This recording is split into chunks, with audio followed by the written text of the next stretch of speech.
Good morning. Welcome to RSBN Live. I'm Matthew Alvarez. You're looking live there, of course, on Capitol Hill, where the GOP press conference will take place. This is the 29th in a row as we are still facing the government shutdown. Some calling it the Schumer shutdown, the Democrat shutdown. All applies to what's going on here. Again, the Democrats coming to the Republicans with this laundry list of demands. This is what we want. And it was all anti-President Trump's agenda and some of the bigger things, too. So President Trump's agenda isn't just about just President Trump and the White House. It's about all of the people that voted for him. That's what we wanted. He said these things on the campaign trail. This is what we want. And the Democrats are going against the will of the massive majority of the United States of America. But anyway, I digress, as they say. All right, so first it was Malaysia, then Japan. And now President Trump is in South Korea. The local time there, 13 hours ahead of East Coast time. A few stories we're tracking today stateside. Again, we are in day 29 of the Schumer shutdown. So we'll be heading to Capitol Hill for yet another GOP leadership press conference. That starts in about 13 minutes from now. We're now 6 days from Election Day, which is November 4th for various states, local, state, judicial races, that kind of thing. And as we've been mentioning all week, the few races that we're watching closely, at least I'm watching closely, is out of New Jersey and Virginia, the gubernatorial races there, along with the AG race in the Commonwealth of Virginia. And then, of course, on the local level, New York City, who will be the mayor of the Big Apple. We know who we'd rather than rather not with the people there. So we'll see how that pans out. So we're going to go to a number of videos a bit later out of South Korea as well. President Trump with a great speech there, and also some other videos as he's closing down on that trip there. There's one more day of meetings and some very big meetings, including the president of China, Xi Jinping. That'll be tomorrow, and the press guidance was actually just sent out for that moments ago, so we'll be posting that out there too. As we have some Halloween coverage, I think it's tomorrow as well from the White House. So, yeah, a lot going on. And speaking of that, I was thinking of some stories that we've been tracking here at Right Side Broadcasting Network that everybody has been talking about, but sometimes it's nice to just have a laundry list of what's going on out there. Before I dive into that, let's just go with the fact that I posted yesterday, the goals for the mainstream media. Outside of making money, what are the goals? What are the laundry list of goals for mainstream media? Number one, to try and speak with authority while lying to the people in order to sway public opinion and brainwash the masses. All right. Number two, that's all. There you go. That's really all it's about. They want to speak with, the lights, camera, action, and they're saying, okay, this is coming from a source, and sometimes they don't name the source. But anyway, so that's what they do. They lie in order to sway public opinion and brainwash the masses. And I know you guys already know that, but it's good to get that refresher of what we've been ingesting over the decades. Sometimes there's a true statement in there. Maybe they're covering a hurricane accurately or this breaking news event accurately. But then once they hook you with, oh my gosh, this is what happened in this state or this country, then when it's time to talk politics or when it's time to bring on experts, excuse me, it's all about how can we spin all of this to the agenda that we want on the left. So again, there you go. The top goals for the mainstream media: to try and speak with authority while lying to the people in order to sway public opinion and brainwash the masses. Aren't you glad you're on the right side of history? At least most of you, I believe, that are watching right now. Of course, if you're watching Right Side Broadcasting Network, it's, conservative media on the side of common sense and truth. You might say, well, you're just on the side of President Trump. Well, we talked about President Trump a lot and supported President Trump through the rallies and support him now. Why? Because he's standing for those common sense principles and those truths out there. And yes, we want to see even more done to win for this country moving forward. So let's not get the lines blurred on that. These are just if you ask an average, and I'm not even say average, because I don't think anybody's average. I think people, if you're an American citizen, that's already out of the gate pretty darn good.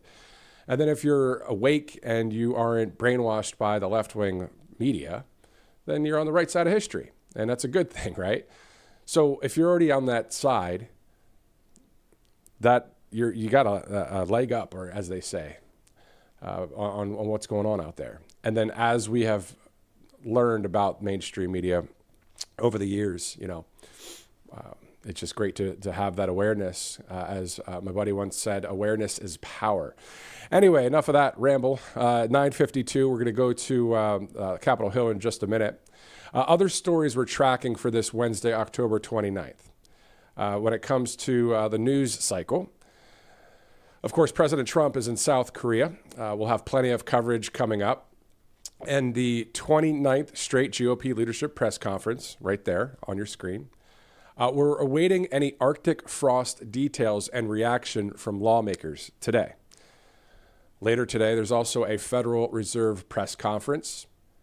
All this while that Cat 5 hurricane hit Jamaica and may have been downgraded when it hit Cuba just yesterday within this 24/7 news cycle.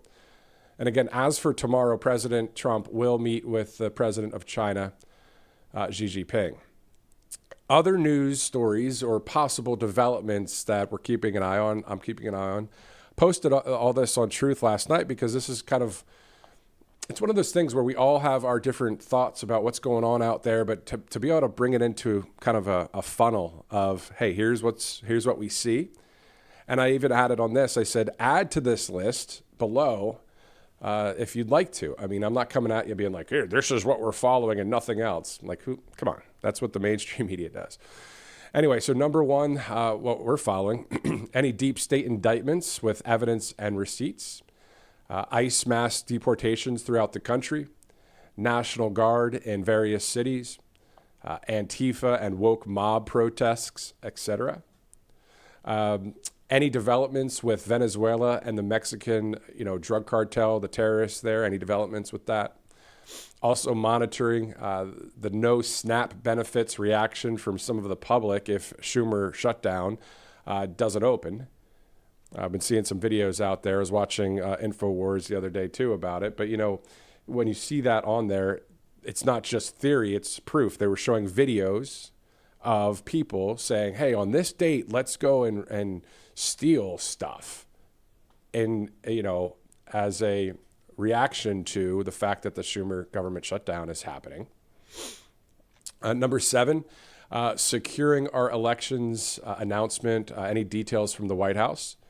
Number 8, the advancement of AI and robotics. And then number 9, any breaking news. So if you're just joining right now, we're about 6 minutes out from the top of the GOP press conference. Again, this is the 29th press conference in a row about the Schumer shutdown. I was just going over a list of various stories that we're tracking, including the news cycle for today and also just overall, like the day-to-day stuff. And I'm going to go over that again a little bit. We're also a bit later in the broadcast, we'll air the entire interview of the West Virginia Representative Riley Moore speaking to us within that 24/7 news cycle about the government shutdown, about the atrocities against Christians in Nigeria, and the overall assessment he has for our country. We'll air that a bit later. So a lot to get to.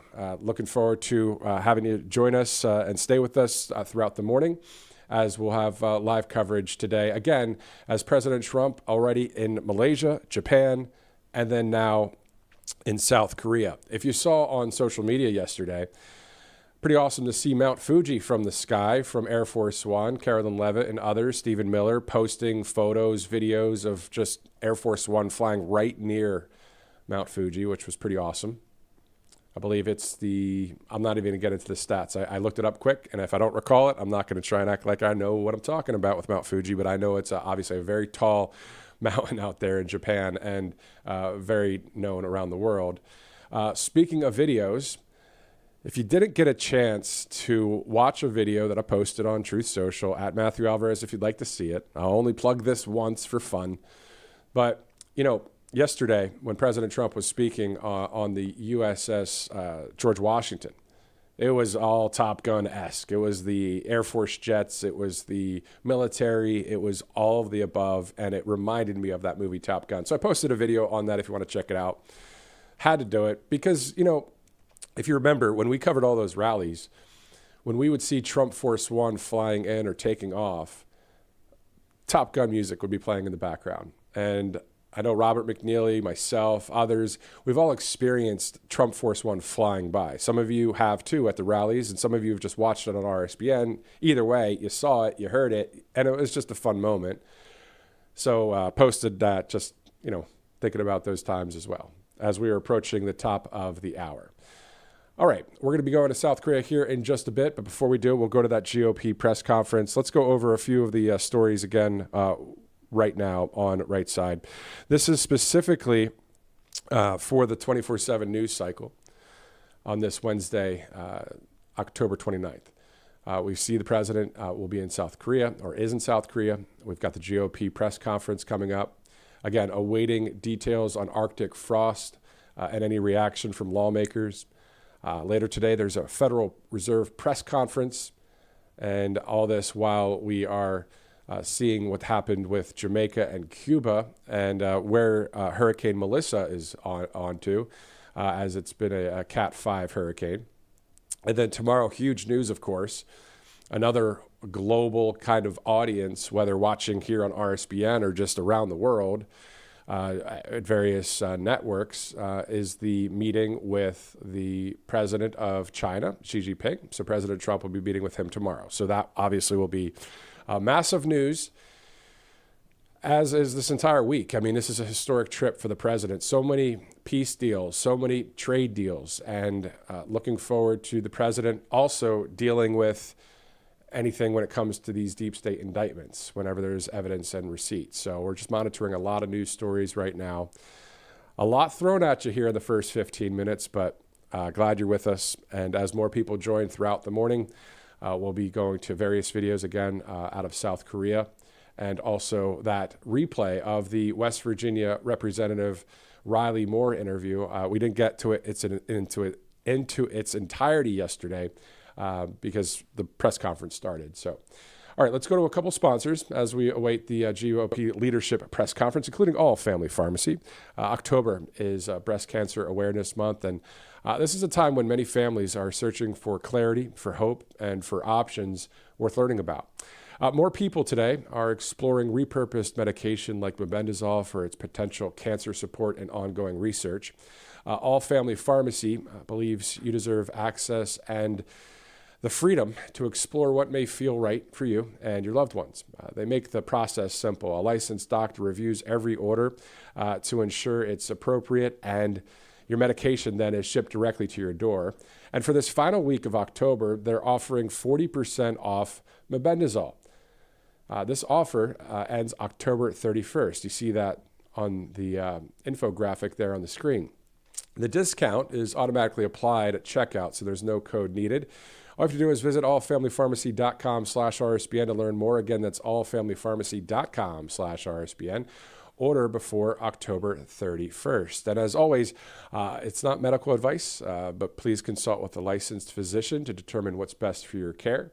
A great sponsor here, allfamilypharmacy.com/RSBN. Let's go to monetary gold. For years, the signs have been clear, but a number of people have ignored them.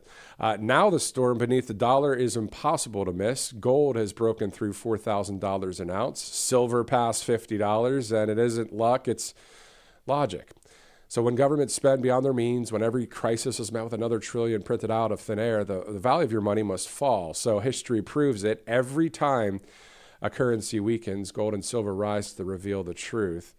These metals don't depend on promises. They don't vanish when confidence collapses. They endure. So that's why the world's strongest institutions are moving into physical gold quietly but decisively. Now's your moment to do the same. You can call that number you see on your screen there, 888-617-7994, or you can visit rsbnforthegold.com. You'll get that info kit. Take what you've built and make it real before the next headline reminds you that paper wealth is just that, paper. We're 1 minute after the hour, 10:01 Eastern Time, 7:01 on the West Coast. Thanks, guys, for streaming in. And if you're watching this on replay, thanks so much for watching. You know, it's these live events get watched on replay a lot, and it's great to have that opportunity to be able to be live here at the GOP press conference, but also a bit later, our production staff getting all of the videos from South Korea from overnight. Again, South Korea is 13 hours ahead of East Coast time, so it is 11 p.m. there on Wednesday. Yeah, so it's Wednesday night there in South Korea. So we're going to have a lot of those videos coming up as well. So again, thank you so much for streaming in, and thanks to the production staff for getting those videos ready to go. We'll air them right after this GOP press conference as we are live right now here on RSBN Live. All right, let's go to a number of other stories that we're following. Actually, let's go to Mike Johnson, the Speaker of the House, right now. I'm just going to sneak this under there because I'm All good. I'll stand up back. You want to stand up? Good morning, everybody. Here we are again. It's day 29 of the Democrat shutdown, and things are getting really tough for the American people. The Democrats are coming near now to a cliff that they will not be able to turn back from, and it's of great concern to everyone who's paying attention to all this. You will note that more air traffic controllers and TSA agents and park rangers are about to go without a paycheck. You've got families and children that rely upon SNAP benefits that are going to go hungry here at the end of the week. You've got more critical workers, by the way, including the people who are the stewards of our nuclear defense arsenal, who are forced to stay at home as the government remains closed. The Democrats own every one of these consequences. So we want to point out a couple of important facts this morning for you. It's no coincidence that polling this week confirms that over 70% of the American people believe the Democratic Party is out of touch. And amazingly to us, still every day, they turn their backs on more and more hardworking American families to prolong their pain. And that is exactly what's being felt here.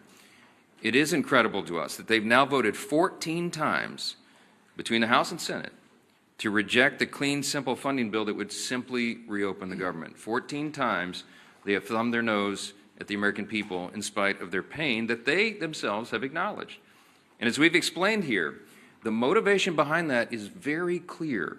And this is why the polling is indicating what it is. The people know the Democrats are responding to fear. It is their fear of the most radical far-left voices in their party that has made them decide to obey the demands of the far left and to shut down the entire government and thereby inflict all this pain on the people.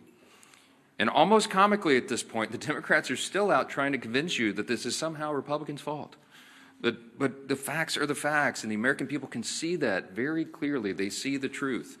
We brought you a handy scorecard here so you can, follow the votes. I mean, this is very simple. The votes to pay the troops and federal workers and continue SNAP benefits and get air traffic controllers and Border Patrol agents paid. This is the vote tally. You see the dates here. The House did our work back on September 19th, and we voted, Republicans voted yes. Democrats voted no on all those things. And the Senate has now done it an additional 13 times. These are the votes. No one can say that this is in any way the fault of Republicans. We have a clean, simple bill, and everybody knows it. House and Senate Democrats are openly admitting that this is their shutdown. You have seen the highlight reel of all of them stumbling into admitting that. And yet they're also incoherently claiming that the shutdown is somehow on the fault of the other party. And the people aren't buying it. And that's why the polling continues to show that the approval of Republicans in Congress is rising with each passing day. And the Democrats, at the same time, Democrats in Congress have the lowest approval rating they have ever had since polling began, since recorded polling began on these metrics. And here's just an example yesterday. For example, CNN polling showed yesterday the approval of Republicans in Congress is up 8% since the shutdown began among independents. I mean, that's an important metric because people are paying attention. They understand what's happening and they see who is responsible. It's a really important thing to watch. Ronald Reagan used to remind us that you can always trust the American people, and we do. We trust their intelligence, and we trust their understanding of basic civics. In fact, we trust the American people's understanding of civics far more than the Democrats in this building right now. And a quick reminder of that is the people know that in the House of Representatives, you need a majority vote. You need 218 votes to pass legislation, to pass a clean continuing resolution to fund the government. That's exactly what we did on September 19th. They also know that in the Senate, you have to have 60 votes to pass substantive legislation. And we've only got 53 Republican seats. That means we need, by the math, at least 7 Democrats to join us to reopen the government. Now, in other words, the Democrats are the only reason that the government is closed, and there is no other way to spin that, to make something else true about it. And of course, the Democrats know all that. We've seen their party leaders, and we've now made their phrases and their comments famous here every morning. Chuck Schumer, Whip Catherine Clark in the House. They've openly admitted that they're using the pain of the American people as their leverage. Why? To show to their base that they're fighting. And they're counting on the American people not noticing all this. And that's the very reason why we have to come in here every morning and relay the simple truths. I mean, somebody handed me this as I was walking in here.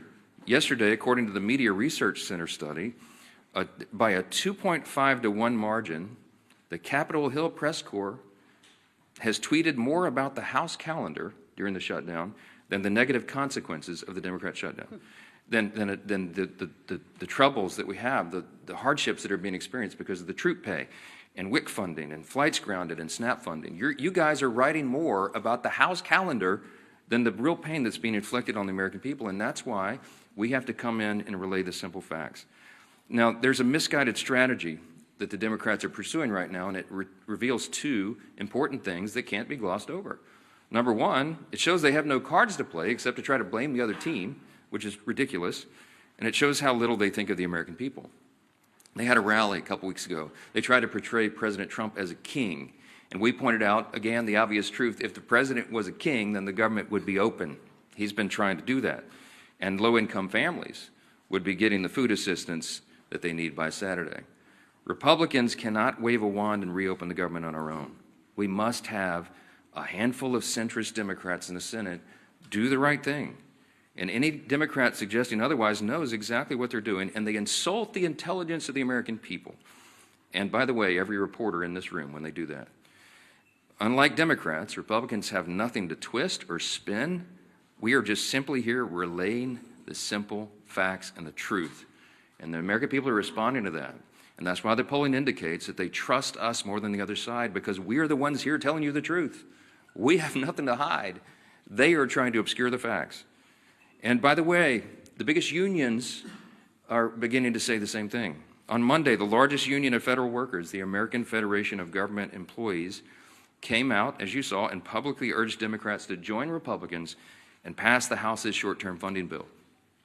The union president said, quote, "A strong America requires a functioning government, one that pays its bills, honors its commitments, and treats its workforce with respect by paying them on time." Amen to that. Of course, we agree. But it wasn't just the AFGE. You had the same commentary, the same plea by the National Association of Air Traffic Controllers, the Coalition of Airline Pilots Associations, the NetJets Association of Shared Aircraft Pilots, the Allied Pilots Association, the Southwest Airlines Pilots Association, the leader of the Teamsters, and the New York Steamfitters Union. They're all coming out. These are the constituencies that the Democrats claim that they support, and that's why the unions came on side of the Republicans in the last election. They've had enough of this nonsense, and they've all called on Senate Democrats to end this shameful shutdown. And it is a shame. The Democrats need to be publicly prodded by their millions of hardworking Americans to just simply do the most basic function of their jobs. A rational person would read the pleas of the federal workers and conclude that it is time to end the charade and turn the lights back on. But the Democrats are not rational right now, and they've deliberately ignored the plight of all these federal workers around the country. People are going to remember this, and they should. I want to quote to you a couple of senators over there on the Democrat side. Listen to this nonsense. Senator Mark Warner, the senior senator from Virginia, and this is noteworthy because Virginia is the state with the largest number of federal employees. He claims that federal workers want him to vote against reopening the government. He literally said, quote, "I think they want us to fight this." Fight what, Mark? What are you talking about? We have a clean CR. This is not a partisan dispute. It's ridiculous. Senator Tim Kaine is the junior senator from the same state of Virginia with the largest number of federal employees, and he said, quote, I work very closely with them, and the AFGE would not want us to cut a deal. What the heck are you talking about, Senator? There is no deal here. We're not talking about a deal. We're talking about a clean CR that all of you voted for even as recently as this year. And here's my favorite one. This is the best quote. When asked about the AFGE statement from the big union, Senator Jeanine Shaheen said, quote, I had a conversation with the president of AFGE earlier, right after the shutdown, and that was their position then. So let me just translate for you. Senator Shaheen spoke with the head of the largest federal employee labor union. The president of that union explained to her the harmful effects of a shutdown, and then Senator Shaheen went out and voted to close the government anyway and continued to do that more than a dozen additional times.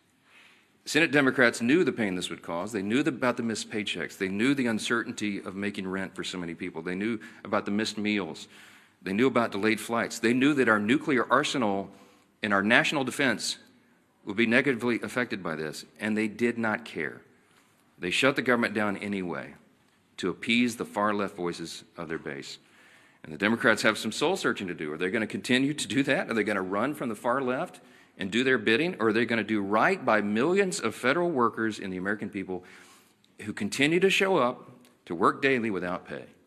Are they going to do right and reopen the government so that those people are taken care of instead of the Marxist far-left base in their party? That is the question. And we pray that Senate Democrats come to their senses before the situation becomes too dire. On Saturday, this gets very real. SNAP benefits will stop flowing to all those who need it. You're talking about tens of millions of Americans at risk of going hungry if the Senate Democrats can continue this gambit. Instead of taking a simple vote to fund the government, which Senate Democrats have now had more than a dozen opportunities to do, Democrat attorneys general are suing the federal government to try to compel SNAP benefits to flow despite the government being closed and despite the fact that there is no money to do that. Congress hasn't authorized that. The contingency fund for that was something they batted down when the Democrats decided to vote against the CR and shut the government. For Democrats, there's a much easier option on the table. Just go do your job and fully fund all these programs and all these categories of people by voting for the CR. That's it. You don't have to do anything for Republicans. Just do your job for your constituents. Until Democrats recognize the pain that's gone on for so long, Republicans will be in their districts helping their constituents clean up the mess that Democrats are making and help them make ends meet and help them find the assistance, the food assistance and all these other things that they're going to have to rely upon. And joining us this morning to discuss the Democrats' shutdown impacts on our national defense and on foreign affairs is our great chairman of the House Foreign Affairs Committee and a decorated veteran of the U.S. Army, our good friend, Chairman Brian Mast. Brian? Thank you, Speaker. I think everything going on, it really puts an exclamation point on the fact that we have the greatest population anywhere across the globe. I do want to start just by saying thank you to all of our workers. We have workers whose lives are being very literally affected, and they're still coming to work every day.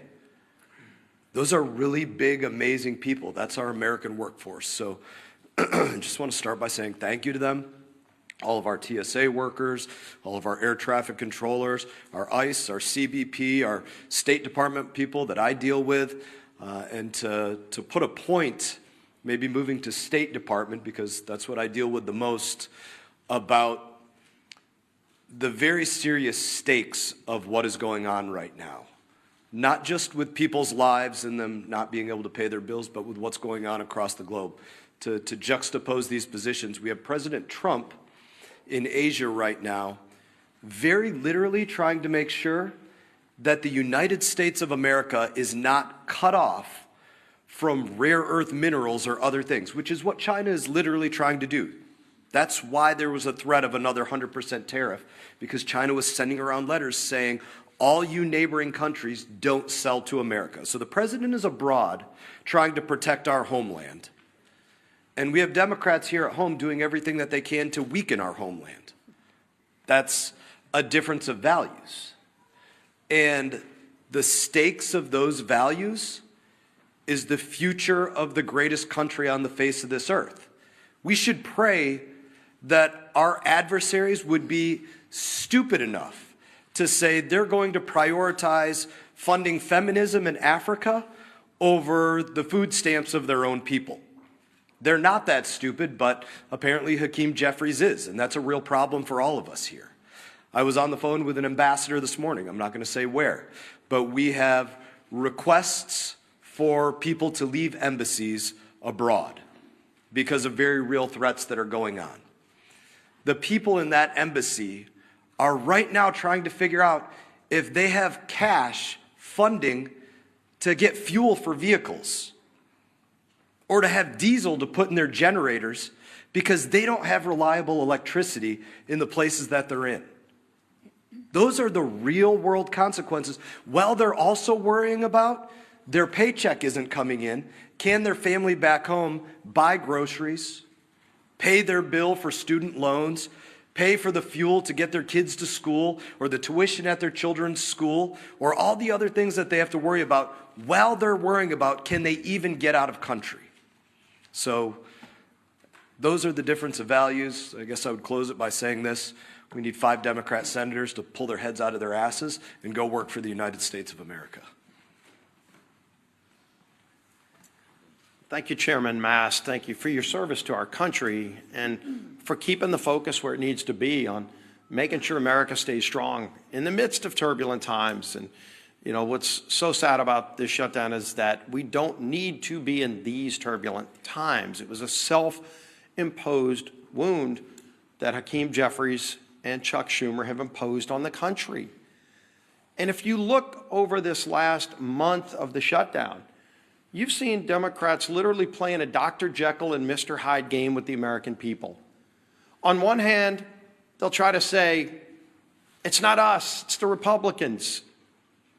Gee whiz, as the speaker talked about, oh, they control the House, Senate, and White House when they know that they are the ones that are shutting the government down.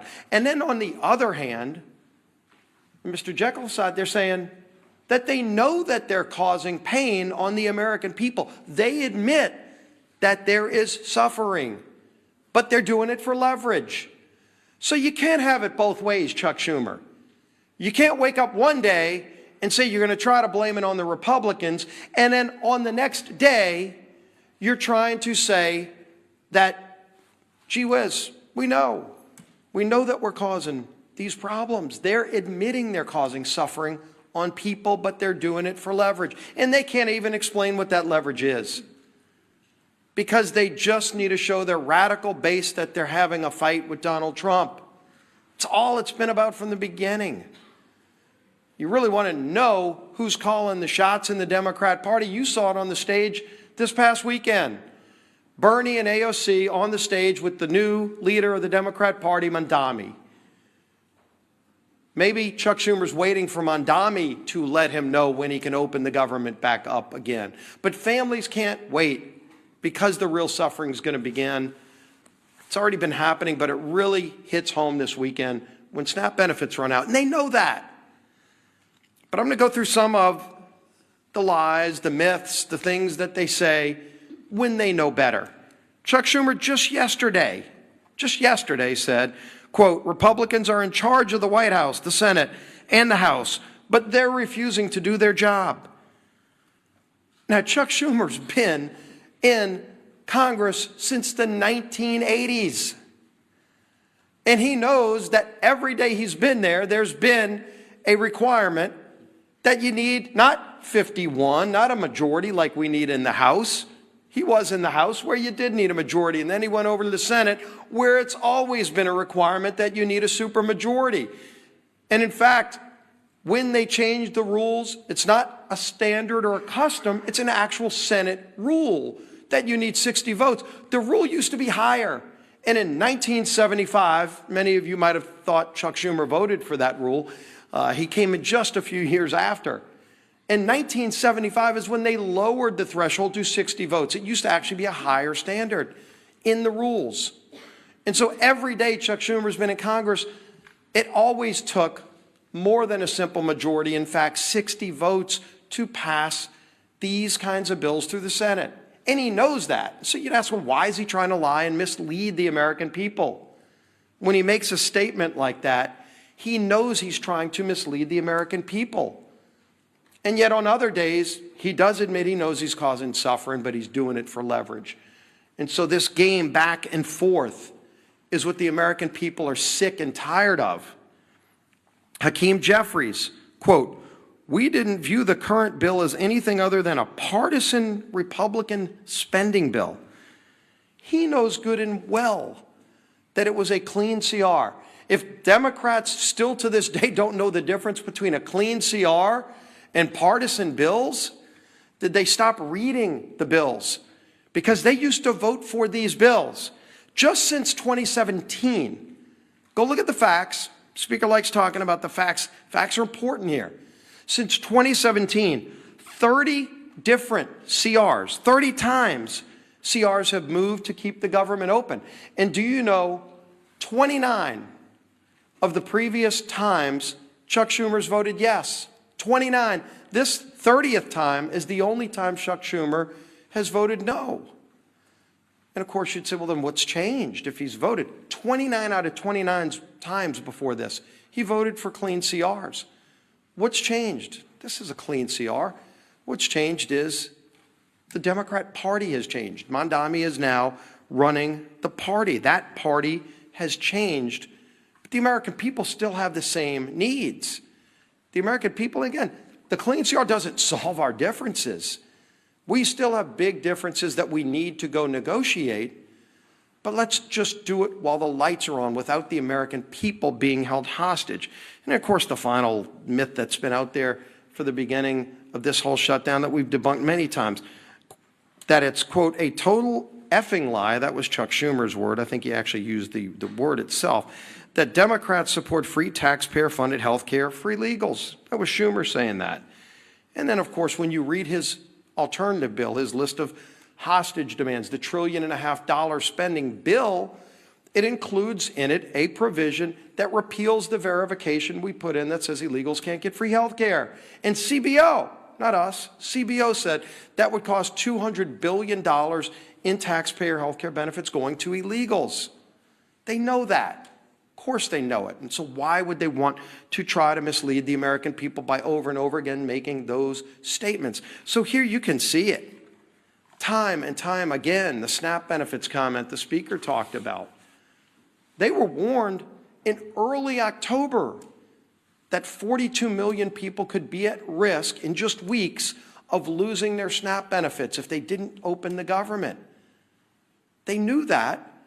And they want to play this game of chicken, this Jekyll and Hyde, one day trying to blame everybody but themselves, and then the other day taking ownership and admitting they're causing suffering, but they want to do it for leverage. You can't have it both ways.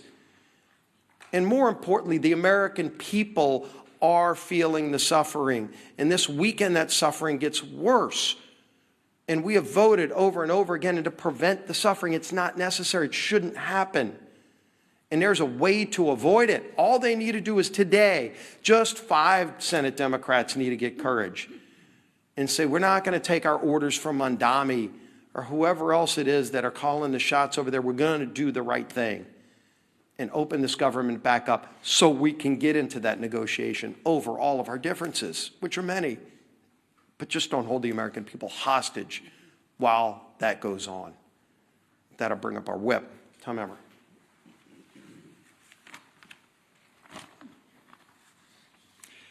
The Democrats have no leader, no vision, no message. And nothing proves it more than the chaos they have caused with their needless government shutdown.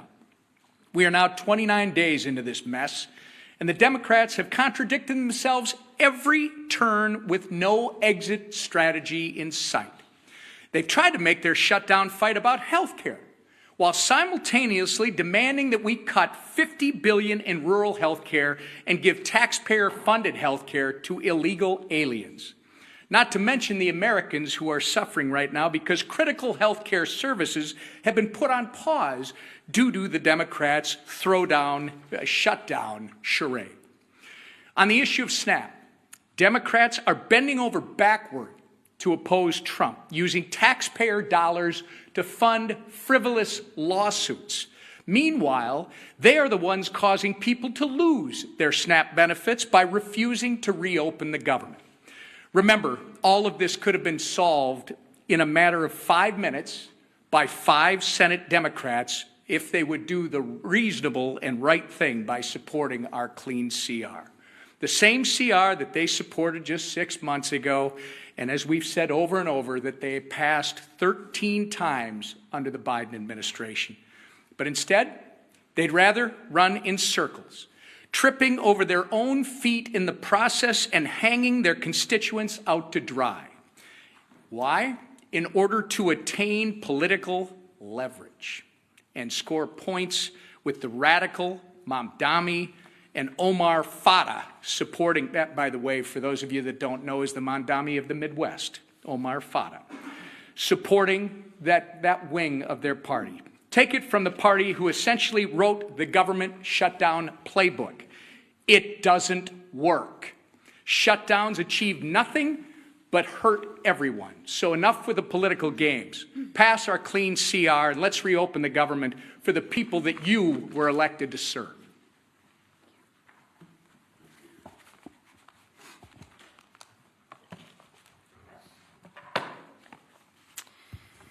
Well, good morning, everybody. Good to see you again. Let's get one thing straight right out of the gate. House Republicans did our job. Senate Democrats didn't. It's that simple. More than 1 month ago, under the leadership of Speaker Mike Johnson, the House passed responsible legislation to keep our government, your government, open. Meanwhile, Senate Democrats voted again and again to keep it shut down. So before anyone throws around cheap insults like one Democrat member did on social media this week, and I'll just read it. Lazy Mike Johnson has made himself irrelevant and pointless. You know, I always find that funny. When you can't beat us on the issues, what do children do? They personalize it. And that's exactly what this member is doing. He can't beat us on the issues. So he wants to attack our leader, who has done a remarkable job, and personalize it. We're not in 6th grade anymore. But maybe for some people they are in 6th grade. But let's remember the facts. Republicans acted. The Democrats stalled. Mike Johnson has shown leadership, discipline, and focus. And what's lazy? I'll share with you what's lazy, is Democrats refusing to do their job and blaming everyone else for the problems in which they created. Because what Democrats are doing is wrong.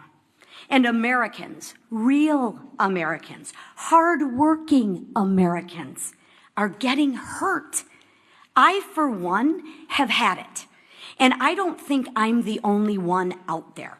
On Sunday, a Democrat House member admitted to the Wall Street Journal that his party is being pushed by far-left groups. He said the quiet part out loud, everybody. He said what we've been saying forever. He said Democrats were lying to the American people about the reason behind the shutdown. Well, that's a shock, right? It isn't for health care. It isn't for health care, because if it was about health care, they wouldn't have stripped the $50 billion rural health care fund. I mean, come on, Democrats, get your story straight. At least get a good story that you can spin to the American people, but you can't even keep your story straight. Listen, what the speaker said, Ronald Reagan was right. Trust the American people. And you know what? I'll say it again. When the facts aren't on your side, you have to personalize it and you have to lie. But the question right now is, at what point At what point is the pain of the Americans going to outweigh the radical cries of their base? It wasn't when our troops almost didn't get paid. It wasn't when moms and infants were at risk of losing the food off their table. It wasn't when flights across the nation got canceled because air traffic controllers and TSA agents didn't get paid. No. When that happened, Democrats said, every day gets better for them. Really? Maybe that's because they're getting paid while the people who they represent are not. That's what they said. They said pain for the American people was their best leverage. They said maybe it was uncomfortable, but it was worth it to them. Really? Think about that. Let that settle in. Let that just sit for a minute. So now I ask, will it be enough pain this weekend when 42 million Americans lose access to food on their table? Will it be enough when 2 million Americans miss a paycheck? What Democrats are doing right now is absolutely cruel, but it's also dangerous. And I think Chairman Mast spoke very well on this issue, but let's build on that. When our skies aren't staffed, when our borders aren't secure, and when our troops are at risk of missing a paycheck, that is not a political strategy. That is a national security threat. Enough is enough. Americans do not want to be used as leverage. And they don't want to be used as leverage for another $1 trillion of wasteful spending. They work way too hard for their paychecks. They want relief, they want leadership, and they want results. Democrats, please, I implore you, do what's right. Democrats, do what's right. End the shutdown. End the suffering for the American people. Stop, as you say, leveraging the pain. Vote for the Clean CR funding bill and let America move forward. Thank you. All right, questions? Manu, go ahead. Given how dire the you expressed for so many Americans right now, how do you justify the administration giving this big, massive bailout to Argentina, as well as calling for an increase in beef imports from Argentina? Look, we give foreign policy, the execution of foreign policy to the executive branch, and that's what the president is doing right now. There's lots of nuances about that. He's involved in negotiating trade agreements around the country to the great success and benefit of the American people right now. Dozens of them being worked out. He's overseas right now doing the same thing. And what he accomplished in Japan is a remarkable thing for the American people. And by the way, they've agreed to invest $550 billion into America, and that's good for everyone. So I can't get into the nuances of every single trade agreement with every country around the world, but we're going to trust the president to do what he's doing. He's had a remarkable track record of success for the American people, and nobody in this room can refute it. So I'm going to leave it right there. Chad, let's talk about the government shutdown. It's the main important thing right here. Chad, go ahead. Can you talk about some of the members in, excuse me, can you talk about some of the members in your conference who have expressed concern about the House being out, or saying that this has gone on, too long, we need to maybe have another CR or take another approach or do something on health care? Yeah. Can you talk about what that is like and some of the things that you're hearing from your members who are saying, this is really going on? Well, you all know what I'm hearing from my members because our calls are leaked every week, and we had a conference call with almost everyone yesterday. By our count, there's about 3 to 4 members of the House Republican Conference who have only mildly questioned working in the districts as opposed to being here on the floor. And we talked through that in as much detail as we can on a call that I know is being printed on the front page of all the papers the next morning. But I can tell you that 99% of all the Republicans in the Senate and the House heartily agree with what we are doing. They understand the most important thing and the most important function and the basic and most simple thing that government must do is keep its operation going for the people. That is the first job of Congress. And when we can't do that, everything is paralyzed. And so we have made that the #1 emphasis. We need the Senate Democrats to do what they have always done in the past. Don't make me tell you all the facts again. 13 times during the Biden administration alone, they voted on CRs to keep the government going. They know the pain they're inflicting. They do not care because they're more afraid of the radical left Marxists in the base than they are the American people. That's plain and simple. And so it's painful for them, for us to get up here every single day and relate again the simple truths. We have to do that. The repetition is what makes the truth saturate, because most of the mainstream media is giving us headwinds. They're pushing back, as I just demonstrated from you from the results. The research proves what we know intuitively, that the mainstream media, most of the legacy media, is parroting the talking points to the other side. You are not asking Chuck Schumer the hard questions. You're not asking Hakeem Jeffries the hard questions. Not enough of them. They're hiding. And they think that they can appease the radical base because they're more afraid of the voices of the far left corner of their party than they are everybody else. And I think there's going to be a big price to pay for that in the future. Yes, sir, right here. Religion News Service has tracked 5 different instances in the last few weeks. DHS or ICE agents apparently, or the Twitter support, shooting Christian clergy with pepper bullets, pepper rounds, and rubber bullets. There was viral video of a Presbyterian minister being hit in the head with pepper rounds, and just last week a UCC minister was shot directly in the face with a pepper round by a DHS agent that left his face bloody. I know that you've advocated for religious freedom in the past and celebrated the president's decision to pardon anti-abortion demonstrators. Do you share the concern of these clergy? This is a religious freedom issue that's emerging between the administration and clergy. I can't comment on any of those instances. I haven't seen or heard any of those videos, so I'm not going to comment about it. But I would say, hold on, wait a minute. Let me answer you. Hold on. Thank you. You asked the question.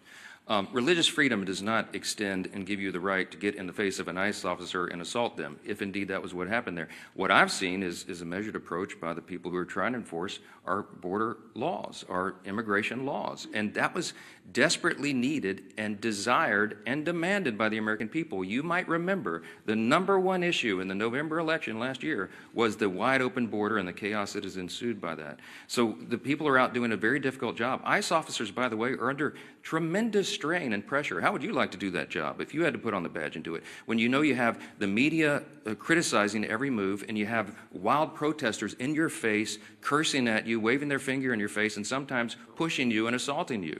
Okay, it's a dangerous, risky job. Thank the Lord that there are people who are willing to do that difficult job, to put on the badge and show that kind of courage.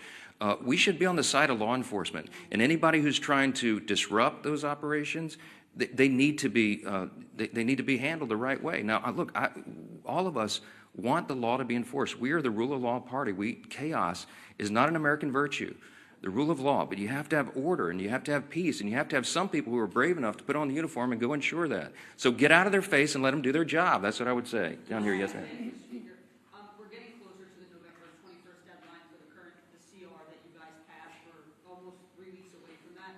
Is it time to bring the House back to pass a new CR with a new date? Is fewer than 3 weeks enough time to finish appropriations? Wouldn't that be a futile exercise when we have a CR that's been sitting over there since September 19th? If I brought the House back and we passed another CR, it would meet the exact same fate with Chuck Schumer. He would mock it, they would spike it, and they would try to blame it on us. So what would be the point of that? We're all concerned about the timing. The Democrats are eating up the clock. We have very important work to do here, and that's why we're pleading with them, not Chuck Schumer. Look, I think Chuck Schumer and Hakeem Jeffries are irredeemable at this point. I don't think they'll be able to tell Mondami in New York and his disciples that they voted to open the government. I've given up on the leadership. So we're trying to appeal to a handful of moderates or centrists who care more about the American people and will put the people's interests over their own and do the right thing in the Senate. I mean, there's no point in me sitting down with Chuck Schumer. He's painted himself into a corner. I get all that. Mondami it looks like he's going to win and be the mayor of New York City, and Hakeem Jeffries came out and endorsed him. That's all you need to know. Hakeem Jeffries is terrified that Mondami, one of his disciples, is going to challenge him in his own seat in the election next fall. You've already seen that rumored. Some of you have reported on it. So he had to do it. He had to endorse socialism. He had to endorse Marxism. This dangerous ideology that has taken over the Democrat Party, that is what is motivating them. So it doesn't matter what we do in the House. It doesn't matter what we pass. We have to get a handful of moderates over there who care about America to do the right thing. We need at least 7 Democrats. It takes 60 votes in the Senate to pass it. This is not the Republicans. This fault is squarely on the shoulders of the Democrats, and they're the ones causing you the pain, and don't ever let them forget it. Thank you. Thank you.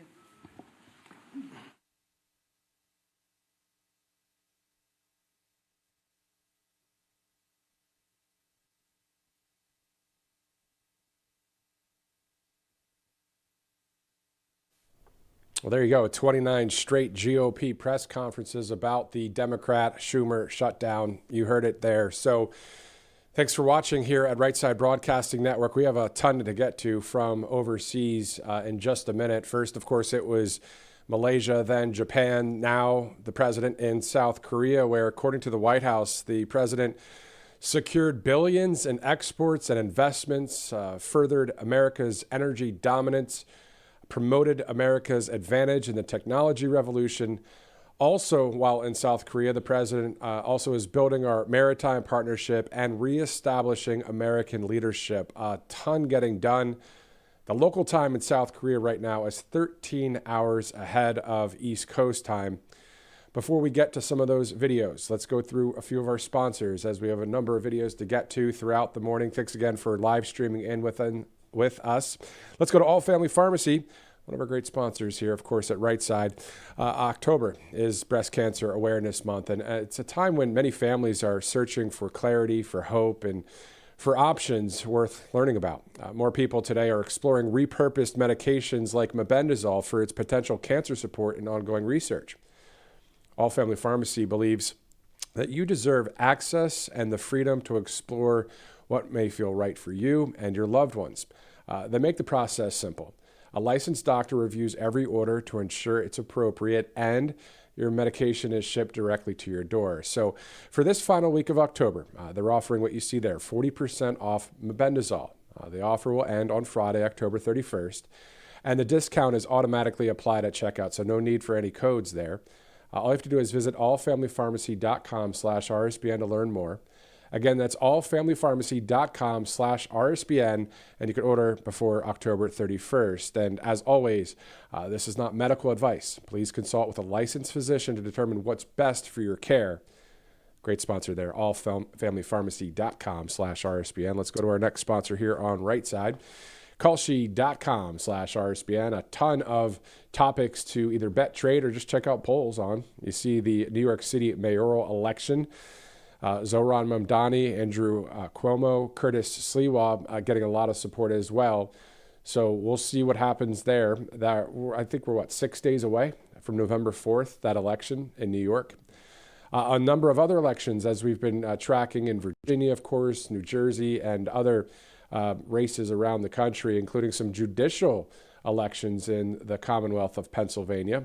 But anyway, so a lot of topics there you can check out. Go to Kalshi.com/RSBN, download the app, or go to the QR code. You have 3 options there. Let's go from Kalshi to Spring, Texas, angelpaste.com. There's a lot of products as well. And if you're looking for maybe a birthday gift, or you're getting some Christmas shopping done really early, well, give Angel Paste a try. And of course, it's always good to support conservative, local small businesses like angelpaste.com. Use the RSBN promo code. It goes a long way. Get quite the percentage off. Great sponsor here at Right Side Broadcasting Network, as it's 10:44 Eastern Time. Beautiful fall day there at 1600 Pennsylvania Avenue. Let's go from Washington, D.C. to an overnight video out in the air with Air Force One, where President Trump was speaking with reporters on his way from Japan to South Korea. Let's take a look at that. Hello, everybody. Hi, Mr. President. We had a great trip to Japan, and it was really wonderful. Malaysia, fantastic. Hundreds of billions of dollars are coming into our country, primarily because of the election result, but the real reason is tariffs. The tariffs are coming in, and as you know, last night I was with a lot of the greatest leaders in Japan, the biggest business people, and Mr. Toyota was there from Toyota, and he's agreed to invest $10 billion in building auto plants. They're going to build numerous auto plants throughout the United States with American workers, as you know. And it's a tremendous, it'll be one of the biggest investments ever in the auto business. This isn't just AI, this is in the auto business. So, and that was because of tariffs. This way, it's the old story. If you build in the United States, you don't have any tariffs. So everyone's coming in. We're up to close to $20 trillion of investment. And yesterday, as you saw, we picked up about $518 million. These are big numbers. These are numbers that no country has ever seen before. And we're now going, as you know, to South Korea. Then I'm meeting tomorrow with President Xi. Mr. President, sir, on the Xi meeting, are you expected or do you anticipate being willing to lower the fentanyl-related tariffs? Yes, I expect to be lowering that because I believe that they're going to help us with the fentanyl situation. They're going to be doing what they can do. And on the rare earth terms, sir, do you need to see more than just a one-year delay? Is that sufficient to make other concessions? I don't know. We haven't talked about the timing yet, but we're going to work out something. We're doing very well with rare earth, as you know, and we're, I think, going to make a big step with fentanyl. The thing with fentanyl, the border is now so tight, it's much tougher for them. We've been doing very well with that. I call them the drug by sea. You know, the boats, we took out 4 of them over the last 2 days, and they're really stopping. They're not coming anymore. They're coming by land, but to a lesser extent. And if necessary, we're going to, well, it will be necessary probably, but we'll be hitting them at land. But the boats are very few and far between. We took in tremendous amounts of death. I call them the boats of death. Tremendous amounts of death coming into our country. And each, just it's estimated, I don't know if this is exactly right, but it's pretty close. 25,000 people die from each boat that we take out if it had gotten back, if it had gotten to our country. It kills 25,000 people. Not even talking about the destruction it does to families in terms of people that are become addicted and all of the problems caused by to families. So, and over the last 2 days, I guess we took out 4. But there are very few of them. There are very few of them now. That's down, I hear that's down about 80% by water. The drugs by water down, as you know, about 80% down. And I would imagine it's going to be pretty close to 100%. Nobody wants to do it. And we'll be, and we already are. We're stopping them on land also. Sir, what is China? We're actually making our country safe. Think of it. I'm just saying as I speak to you, very simply, we're making our country safe. It's a beautiful thing. Sir, what is China doing to justify removing fentanyl tariffs? Well, I think they're going to do things that, you know, they have an industry that has to do with drugs. The fentanyl has other reasons for being. And we have to get rid of it. We have to stop it. And now we're stopping it at the border to a very much larger extent than ever before. Under Biden, you had open borders. This stuff was flowing in. I think they killed 300,000 people last year. Fentanyl, drugs coming through the southern border. And now nobody gets through the southern border. We just had another report of a 0. 0 people came. We are very tough at the border. And we're allowing people into our country, but they're coming in legally through the legal process. And I want to commend, I have to tell you, our border agents, our border patrol agents, they've been amazing. And ICE, these people do such a great job. What they're doing, Memphis is making tremendous progress, as you know, is extremely dangerous. And already it's down to less than 50%. A lot of criminals, career criminals, people that came in illegally have been brought back to their countries and never to come back again. We tell them if you come back again, it's going to be brutal. Wait, and sorry, just to clarify, so China's going to be working with U.S. law enforcement on fentanyl, or how is that going to work? China's going to be working with me. Okay. Okay, they're going to be working with me, and we're going to do something, I believe. I mean, look, we have to have the meeting. I'm meeting tomorrow. That's a big meeting. And fentanyl will be one of the things that we're discussing. Importantly, we'll be discussing the farmers, we'll be discussing a lot of things, but fentanyl will be one of the things we're discussing.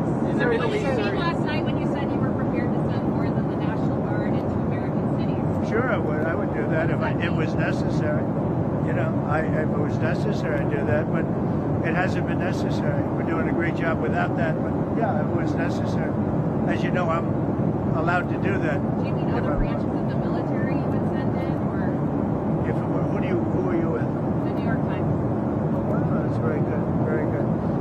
write it correctly, I'll give you the answer.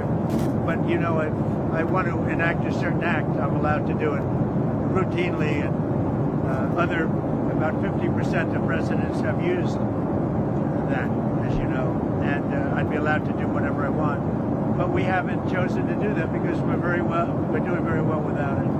But I'd be allowed to do that, you understand that. And the courts wouldn't get involved, nobody would get involved, and I could send the Army, Navy, Air Force, Marines, I could send anybody I wanted. But I haven't done that because we're doing so well without it. Washington, D.C. continues to be amazing, safe, and it's really great. As I said, Memphis, where we are now, is doing really well. It's down, I think, almost 70%.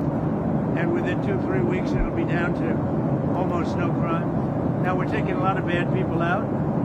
We're incarcerating some very bad people, some gangs. They have a lot of bad gangs there, and we're taking care of it. And we're doing things that, frankly, local law enforcement is going to have a hard time doing.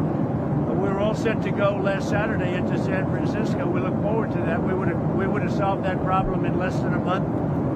But at the behest of a couple of really great people, very successful, great civic-minded people, they said, we'd love to try doing it ourselves, and that's okay. And we worked with the mayor, and we're working with those people, but we didn't surge the city. And I said, if we surge, it's going to go a lot quicker, and it's much more effective. But I want to give them a chance to do it themselves if they can. If they can't do it themselves, we'll solve San Francisco in 3 weeks. On the southern border, President Sheinbaum of Mexico said that the tariff truce with the U.S. has been extended for talks. How long are you willing to wait for that to play out? Well, I like the extension with Mexico because, we're doing very well with that extension. We get a lot of tariffs. They're paying a lot of money. As you know, a lot of car companies are moving from Mexico back into the United States. They took our car companies a long time ago, 30 years ago and more. We lost about 57% of our automobile manufacturing over the decades. And it's all coming back because of tariffs. It's all coming back. And the tariffs are really national security as much as anything else. It's national security in many ways, but one of the ways that it's national security is we're building up great wealth because of tariffs, and that, you need wealth to be secure. But it's, in a more traditional sense, also national security, very important. But we're bringing back our auto plants that deserted us 20 and 30 years ago. They're all coming back. Last night, I met with Mr. Toyota, and we had an amazing meeting. I said, what's your name? Toyota. I said, you're rich. And he's going to invest, think of this, $10 billion in the United States to build manufacturing plants. They'll build their cars with American workers, largely. They have the right to send some experts. But they're going to be building cars in the United States. So we're getting all of our manufacturing back in the car business. And AI, we're leading China, we're leading the world in AI. We're getting them rapid approvals on energy. I've allowed them to produce their own energy for each plant. So that rather than relying on an old and somewhat weak grid, the electric grid, they build their own energy, and then if they have excess energy, they sell it back into the grid. So it's great. It's really worked out well. It's allowing them to build rapidly, and they are building all over the United States. Sir, could we get your reaction to Israel striking in Gaza again? Well, as I understand it, they took out an Israeli soldier. I just heard about it a little while ago. They killed an Israeli soldier, so the Israelis hit back, and they should hit back. When that happens, they should hit back. So do you think does that worry you about the ceasefire? Does that jeopardize the ceasefire in any way? No, nothing's going to jeopardize. You have to understand, Hamas is a very small part of peace in the Middle East, and they have to behave. They're on the rough side, but they said they would be good, and if they're good, they're going to be happy, and if they're not good, they're going to be terminated. Their lives will be terminated, and they understand that.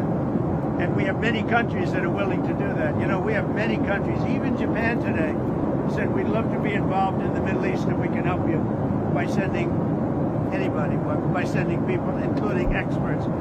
But we have many countries that would do that, not just Israel. No, that's a very strong piece. Hamas is a small thing, but they kill people. They grew up killing people, and I guess they don't stop. But nobody knows what happened to the Israeli soldier, but they say it was sniper fire, and it was retribution for that, and I think they have a right to do that. Is it possible that there are fringe elements within Hamas that are trying to undermine I think there are, because we actually met with people that were leading it, and they really want to see, and they really, in my opinion, based on the experts that dealt with them, I think they're unhappy when they see some people being killed. Will Hamas Not like it was, by the way, but some people being killed, we don't want that. Will Hamas decommission its weapons? That's a key part of the next step. Yeah, we're looking at that right now. That's starting because we're getting into phase 2, and that's starting. You have to understand, Hamas is a very small part of the overall Middle East peace. We have peace in the Middle East. If we have to, we'll take out Hamas very easily, and that'll be the end of Hamas. We would rather not. We made a deal with them where they were going to behave, and they have to behave. If they don't behave, they get taken out. And it could be from numerous countries. It could be from Israel, but it could also be from other countries. Numerous countries have already called me that are parties to the deal and said, we'd love to do it if you'd want us to do it. And these are powerful countries. These are not countries to be toyed with.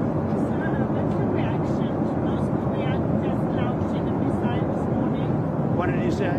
North Korea test launched missiles this morning. What's your reaction to that? The missiles, the North Korean missiles. Oh, I don't know. He's been launching missiles for decades, right? Just another missile that was launched. I always had a very good relationship with him.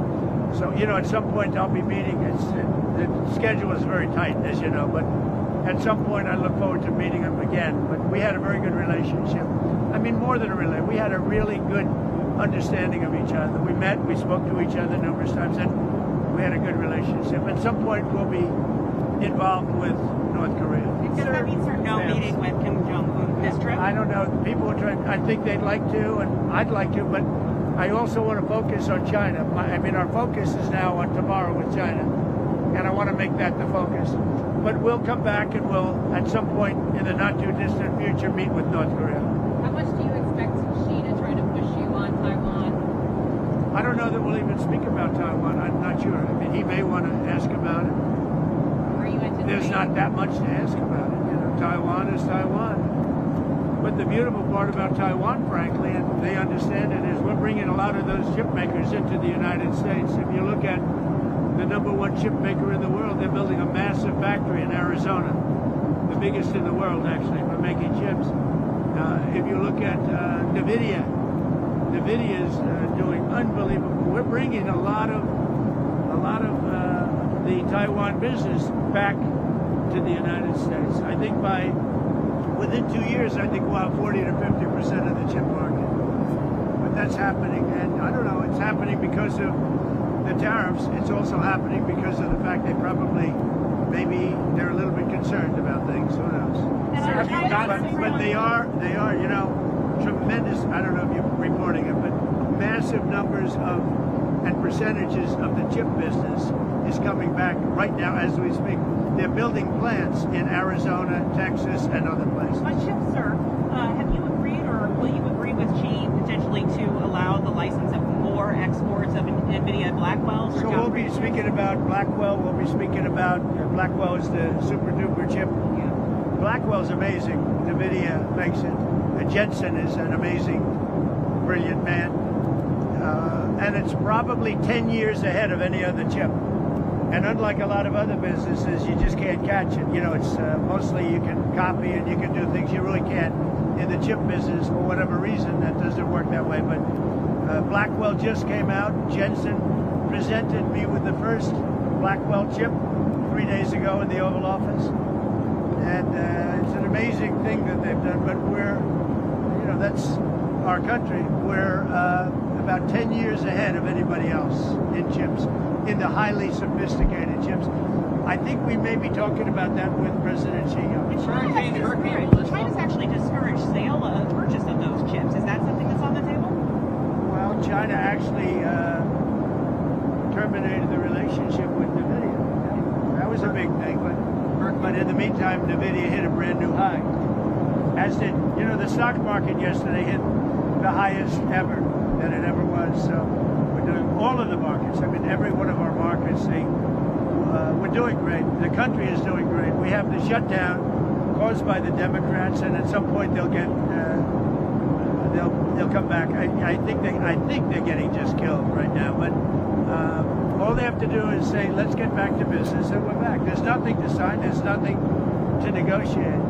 Hurricane Melissa, have you been following that? Well, I have, because I've never seen numbers like that. I saw a little while ago 195 mile an hour wind. I've never seen that before. I've never seen, I guess it can get that high, but I've never seen it. And it's literally just, knocking down everything in front of it. It's a stage 5, I guess. And you don't see stage 5. You don't see 5s very often. You see 4s and 3s, but this is a 5 early on, meaning it gets worse. So it's done a tremendous job. You mean on Jamaica? Is the United States going to? Well, we have to. On a humanitarian basis, we have to. So we're watching it closely, and we're prepared to move. But it's doing tremendous damage. It's, as we speak, it's right there right now. Sir, can I ask you?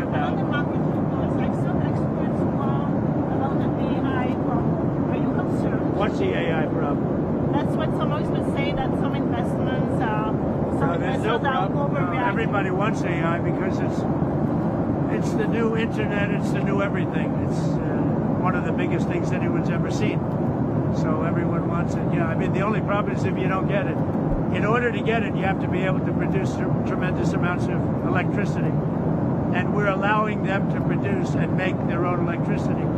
This way, they don't have to rely on government. And by the way, they're making electric plants that are so sophisticated and so incredible, so much beyond, that companies that make and service electricity, the Con Edison, all the different companies that do that and do it well, but they've never seen anything like what's happening. It's almost a revolution in the making of electricity and the level of sophistication.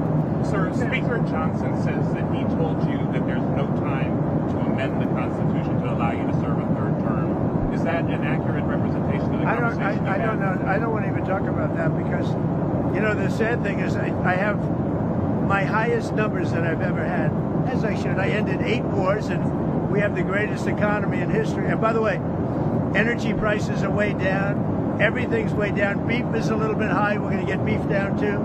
But prices are down and the economy's up. The only thing that's not down is the stock prices. And 401ks are through the roof. Everyone's 401ks hitting records. So we have the greatest economy we've ever had. I have my highest poll numbers that I've ever had. And, based on what I read, I guess I'm not allowed to run. So we'll see what happens. Johnson says you're trolling when you talk about a third term. Well, I don't think he said that. I don't think he'd use that term, but it's a very interesting thing. I have the best numbers for any president in many years, any president. And I would say that if you read it, it's pretty clear. I'm not allowed to run. It's too bad. I mean, it's too bad. Sir, but we have a lot of great people. Stamps will stop to be being sent out on Saturday. The Department of Agriculture says they cannot tap into contingency funding to fund that. Is your administration food stamps, SNAP benefits? Is your administration looking at? We're going to get it done. The Democrats have caused the problem on food stamps. They've caused. All they have to do is sign, and if they sign, I'll meet with them. They're all saying, they actually said Trump is doing an amazing job in this trip. This trip will bring back trillions of dollars, so it's hard, but they do want to meet with me when I get back. But I say, get the economy open and we'll meet. I'll meet and we'll solve any difficulties. We have to fix health care because Obamacare is a disaster. I mean, when you see the increases in Obamacare, it never worked, it never will work, and we can do something with the Democrats much better than Obamacare. Less money and better health care. And that's something I think that could come out of this with the Democrats. You work with the Democrats because right now the insurance companies are making too much money and they're making a fortune. And the health care, Obamacare is poor and the premiums are ridiculous. It's going up a lot. I don't want to say the number. The number is very substantial. But when you hear the number, and it's Obamacare, it never worked. It never will work. It'll never be good. And I think it's a great time for the Republicans and Democrats to get together and make something that will work and let the insurance companies make money. They're entitled to that, but not the kind of money that they're making. Would you bring Democrats in to have that discussion Yeah, I would now? do that, sure. But now, sir? I'd say open up the government and we'll work it out. I think a lot of good things can happen from it. Well, listen, thank you very much. We have 2 big days. This is a big day. And we're going to be speaking at APAC, and a lot of countries are there. They're all investing in the U.S. We're the hottest we've ever been. We're the hottest country in the world, and they're all investing, so I'll be doing that. And then tomorrow morning is the one that most people find most interesting, and I think we're going to have a great meeting with President Xi of China, and a lot of problems are going to be solved. Okay? You're optimistic. Yeah, I'm very optimistic. I am. And I know a little bit about what's going on because, we have been talking to them. We're not just walking into a meeting cold, but the relationship with China is very good. So I think we're going to have a very good outcome for our country and for the world, actually. I think it's important for the world. How's your day with the president? And we're doing very well with rare earth. We're involved with rare earth all over the place now, and it's some amazing things are happening.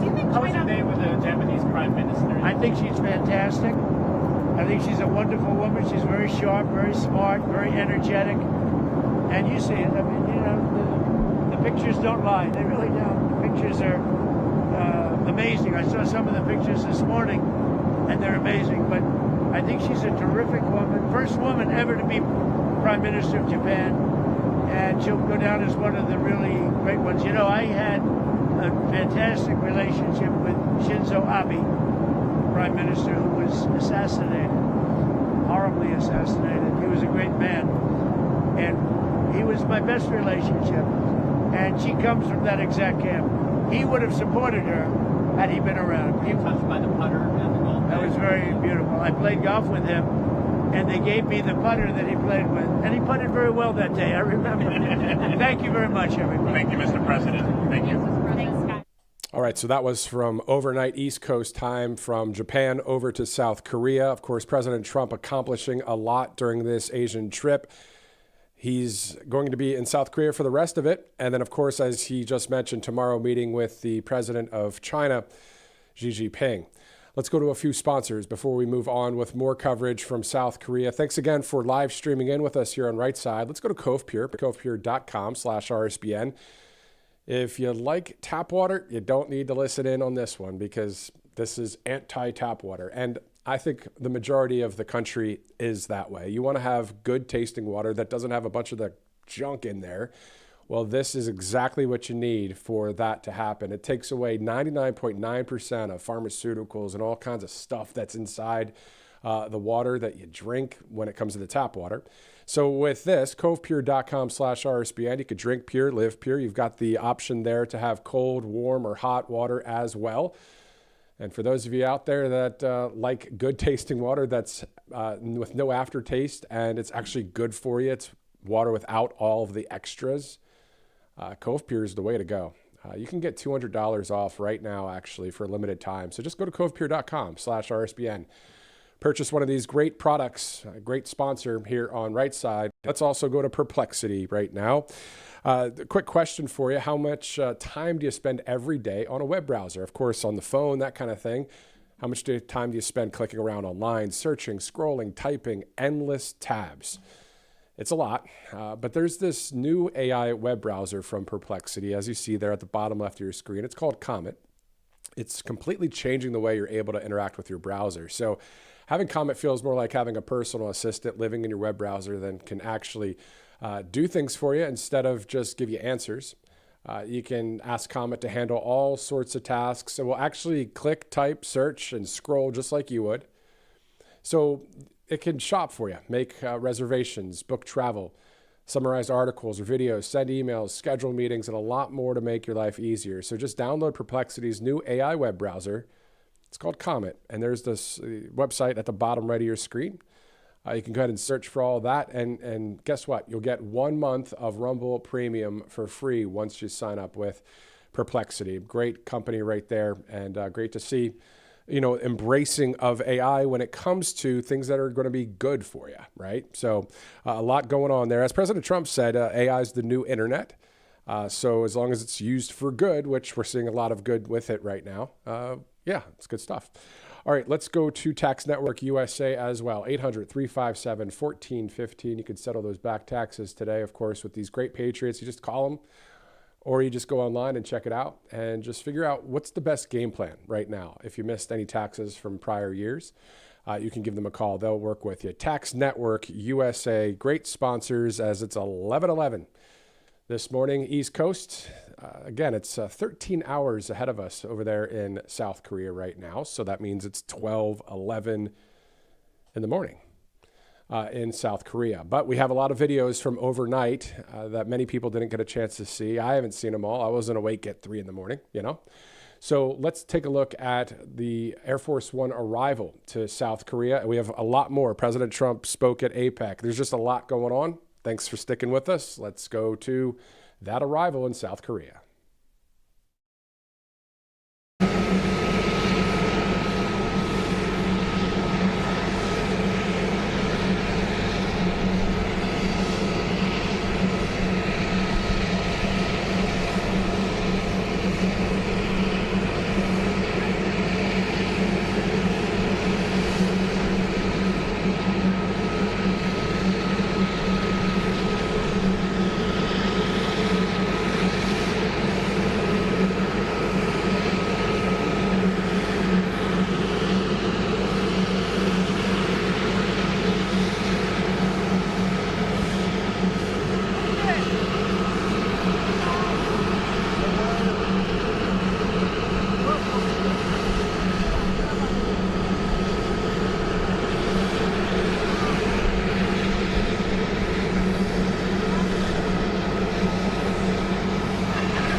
just saw, of course, Air Force One and Marine One, and thinking about the Air Force leads me to a sad segment of today's broadcast. America lost a hero over the weekend, a close friend to my personal family in Pennsylvania, Chief Master Sergeant Richard Daldo of Pennsylvania. Rick served in the United States Air Force and Air National Guard. He was a 1983 graduate of Penn State University.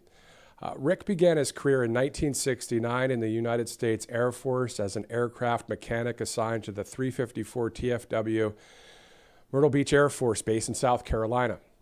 In October of 1973, he joined the 193rd Tactical Electronic Warfare Group with the Pennsylvania Air National Guard. Chief Daldo deployed with the 193rd Aircraft Maintenance Squadron in support of real-world operations and exercises ranging from Vietnam to Iraqi freedom. In his personal life, Rick enjoyed working on his cars in his garage, including mine back in the day when I was in high school, my 1988 Ford Thunderbird. He enjoyed really working on anything that needed fixing. He attended his children's and grandchildren's extracurricular and sporting events. His son, Ricky, was one of the best wide receivers I've seen in high school and college. A few months back, I prayed with Rick for salvation, and he accepted Jesus Christ as his Lord and Savior, a man of faith throughout his life, but it was awesome to be able to pray with him. Something that took a long time to muster up the courage to do, because Rick is Rick. He's a military guy, you know what I mean? And you don't just say, hey, you want to pray? Usually. Finally, Rick and I always had a funny saying. He always said to me within nearly every time we spoke, just a little jab, a little joking, even until his last days, he would always say, quote, "You're lucky I like you. You're lucky I like you." Rick lived for a great 75 years, and he will be greatly missed. He's survived by his loving wife of 56 years and his 2 children, Ricky and Dawn, and many grandchildren, among other wonderful family members. To all of you that are watching right now in Pennsylvania, love you guys. We'll see you soon. We'll be right back.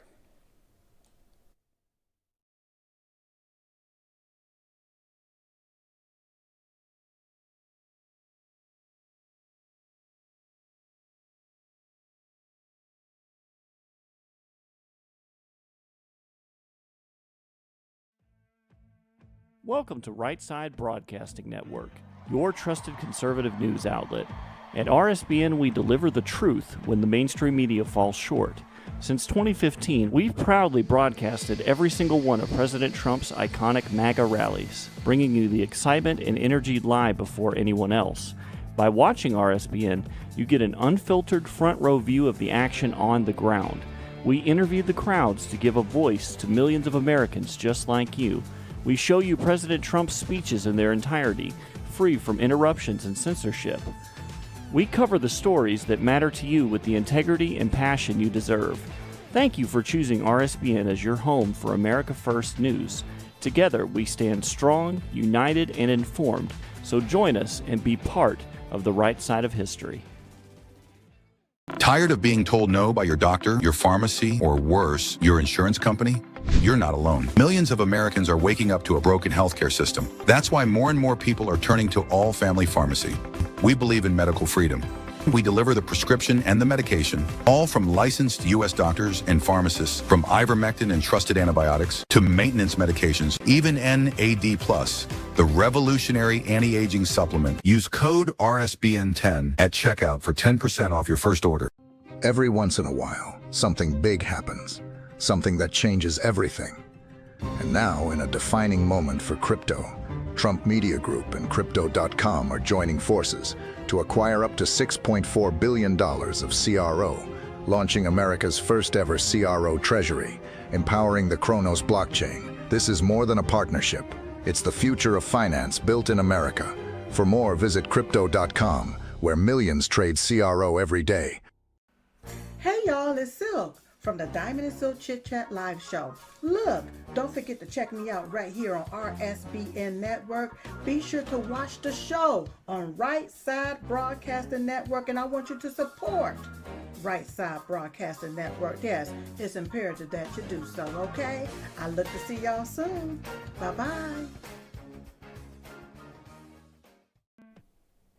Welcome back to RSBN Live. I'm Matthew Alvarez. We're approaching the bottom of the hour here, East Coast time. Of course, the president is in South Korea. That's 13 hours ahead of us. More to get to from South Korea, and also some of the stories that we're tracking in just a minute. All of this brought to you by a number of great sponsors, including Monetary Gold. And for years, the signs have been clear, but most Americans unfortunately ignored them because now the storm beneath the dollar is impossible to miss. Gold has broken through $4,000 an ounce. Silver's past $50, and it isn't luck, it's logic. When governments spend beyond their means, when every crisis is met with another trillion printed out of thin air, the value of your money falls. History proves it, and every time a currency weakens, gold and silver rise to reveal the truth. These metals don't depend on promises. They don't vanish when confidence collapses. They endure. That's why the world's strongest institutions are moving into physical gold, quietly but decisively. Now's your moment to do the same. 888-617-7994, or go to rsbnforthegold.com. You can get that free info kit on gold. Take what you've built and make it real before the next headline reminds you that paper wealth is just that, paper. All right, it's 11:28. Let's go to one more sponsor before we head out to South Korea for the president's speech. We know, of course, mypillow.com/RSBN with the great Mike Lindell. More than 2,000 products to choose from. They're all quality. They're all good. I use several of them. My wife has them. A lot of family members use MyPillow, and I'm sure a lot of you guys do too. So a great time to support Mike is right now. mypillow.com/RSBN and the great people that work there in Minnesota on all of these awesome products. You remember when Mike, at the end of commercials would be holding two pillows, and he'd have all of his staff behind him in the factory in Minnesota, and buy it today or whatever he'd say, right? And it's just great. It's a family atmosphere, and it's a great company. So if you'd like to purchase some things, mypillow.com/RSBN is the website as we are approaching right now the bottom of the hour. Beautiful look again there at the White House in Washington. Before we get to South Korea, some of the top stories we're tracking on this Wednesday, October 29th. Of course, the president overseas right now. We'll get more coverage here in just a minute. Today is day 29 of the good old Schumer shutdown. We're awaiting Arctic frost details and reaction from lawmakers today. Later today, there's also a Federal Reserve press conference. All this while a Cat 5 hurricane just hit Jamaica and Cuba within the 24/7 news cycle. And then tomorrow, President Trump, of course, will meet with President Xi Jinping of China. We'll have all of that coverage, of course, here on Right Side Broadcasting Network. Meantime, let's go now to President Trump's apex speech in South Korea.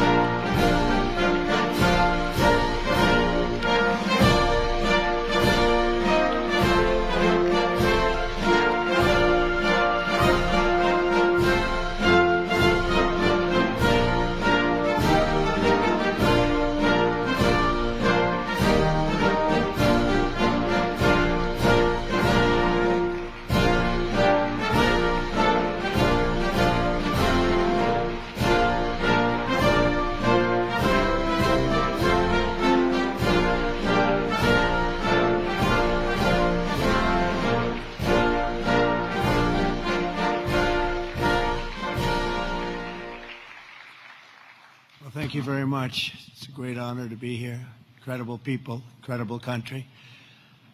I'm thrilled to be back with so many visionary innovators and titans of industry, the most brilliant in the world, actually. So many different locations, and they come from all over, but this is a very special country that I'm in, and the business leaders here at APEC are really fantastic. So many friends, and I want to thank our host at this important summit, President Lee of South Korea. He's a terrific person, and I'm going to be meeting with him this afternoon, and I look forward to that very much. The Republic of Korea is a cherished American friend and a close ally, and as we can see in this beautiful city, it's truly one of the most remarkable nations anywhere on earth. Here in this peninsula, the people of South Korea have forged a miracle of economic development like you rarely see. an industrial and technological powerhouse, and above all, a free society and enduring democracy and a thriving civilization. And I want to congratulate you. Very few places like it. The entire world should be inspired by all that you have achieved, and they study you, and they do so much to understand what you've done, but most of them don't get it, and that's probably good for you. Keep it this way. Most of them don't get it. They want to get it, but it doesn't quite work out for them the same way it works out for you, so that's a great tribute to you. We have some very special people with us today, and I want to thank for the great job he's done, and also for being here, Secretary of State Marco Rubio. Marco, you're around here someplace. Where's Marco? Marco, thank you. Man who's doing a fantastic job, who understands the markets maybe better than anybody. Our Treasury Secretary, Scott Bessent. Scott, thank you very much. And somebody that you're dealing with, who you made a very good deal with, because you have very good negotiators, but he's pretty good too. Howard Lutnick, Secretary of Commerce. Thank you, Howard. U.S. Trade Representative, Ambassador Jameson Greer, is a fantastic person. And your career's Minister of Trade, Industry, and Resources, Mr. Jung Kwan Kim, who's an incredible man, actually. My people say he's very tough, however. We wish we had somebody of a little bit lesser caliber, but they decided not to do that. And so many other distinguished guests are here, so I just want to thank you very much. It's an incredible room. It's a beautiful room, by the way. All those beautiful people up there, so high up. This place is packed. Thank you. Look at it, we're waving. Thank you very much. But as you know, APEC unites Pacific nations around our growing economies and promoting our shared interests. And today I come with exciting news from one of the largest Pacific nations. We'll call ourselves a Pacific nation, but one of the largest of them all, the United States of America. I'm pleased to report to you that this afternoon, after 4 years of weakness, disaster, really decline, America is back, and it's back stronger than ever before. We're doing numbers that nobody's ever seen before. We're the hottest country in the world, actually, and I say that with other countries represented, and they admit it. But I do say it very proudly. 1 year ago, our country was in very, very serious trouble. Some people thought our country was dead.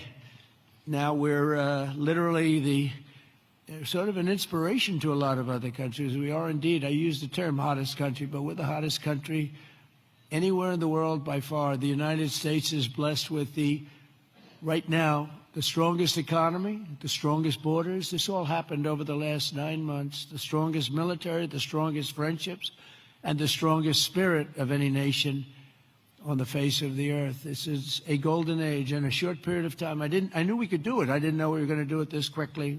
It's a little bit more than 9 months. So in less than 1 year, we've secured commitments for over $18 trillion of new investments. As an example, the previous administration, in 4 years, they did less than $1 trillion. I think much less, actually, and hurt our country very badly. Who would have known? But we're going to be 18, so I figure that we'll probably be at 20 or 21, maybe even $22 trillion of investments coming into our country by the end of the first year of my second term. And, we had a tremendously successful first term.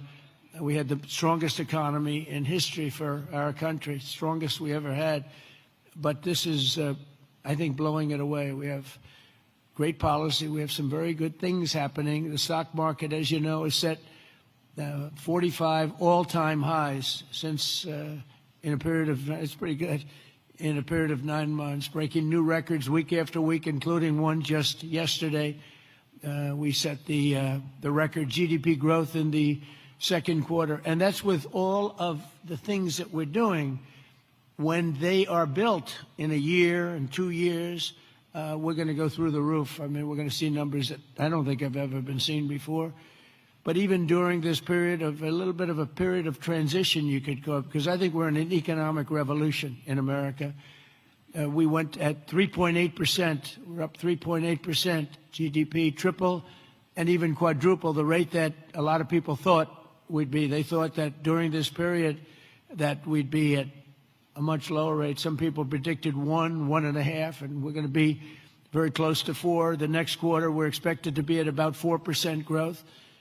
And after that, I mean, I can't even predict, because when all of these factories that are moving in, the car plants are moving in. Yesterday, I was with Mr. Toyota in Japan, and he's just announced he's going to spend, they are going to spend $10 billion, and they're going to build new car plants, and they're going to build them in numerous states, about 6 or 7 different states.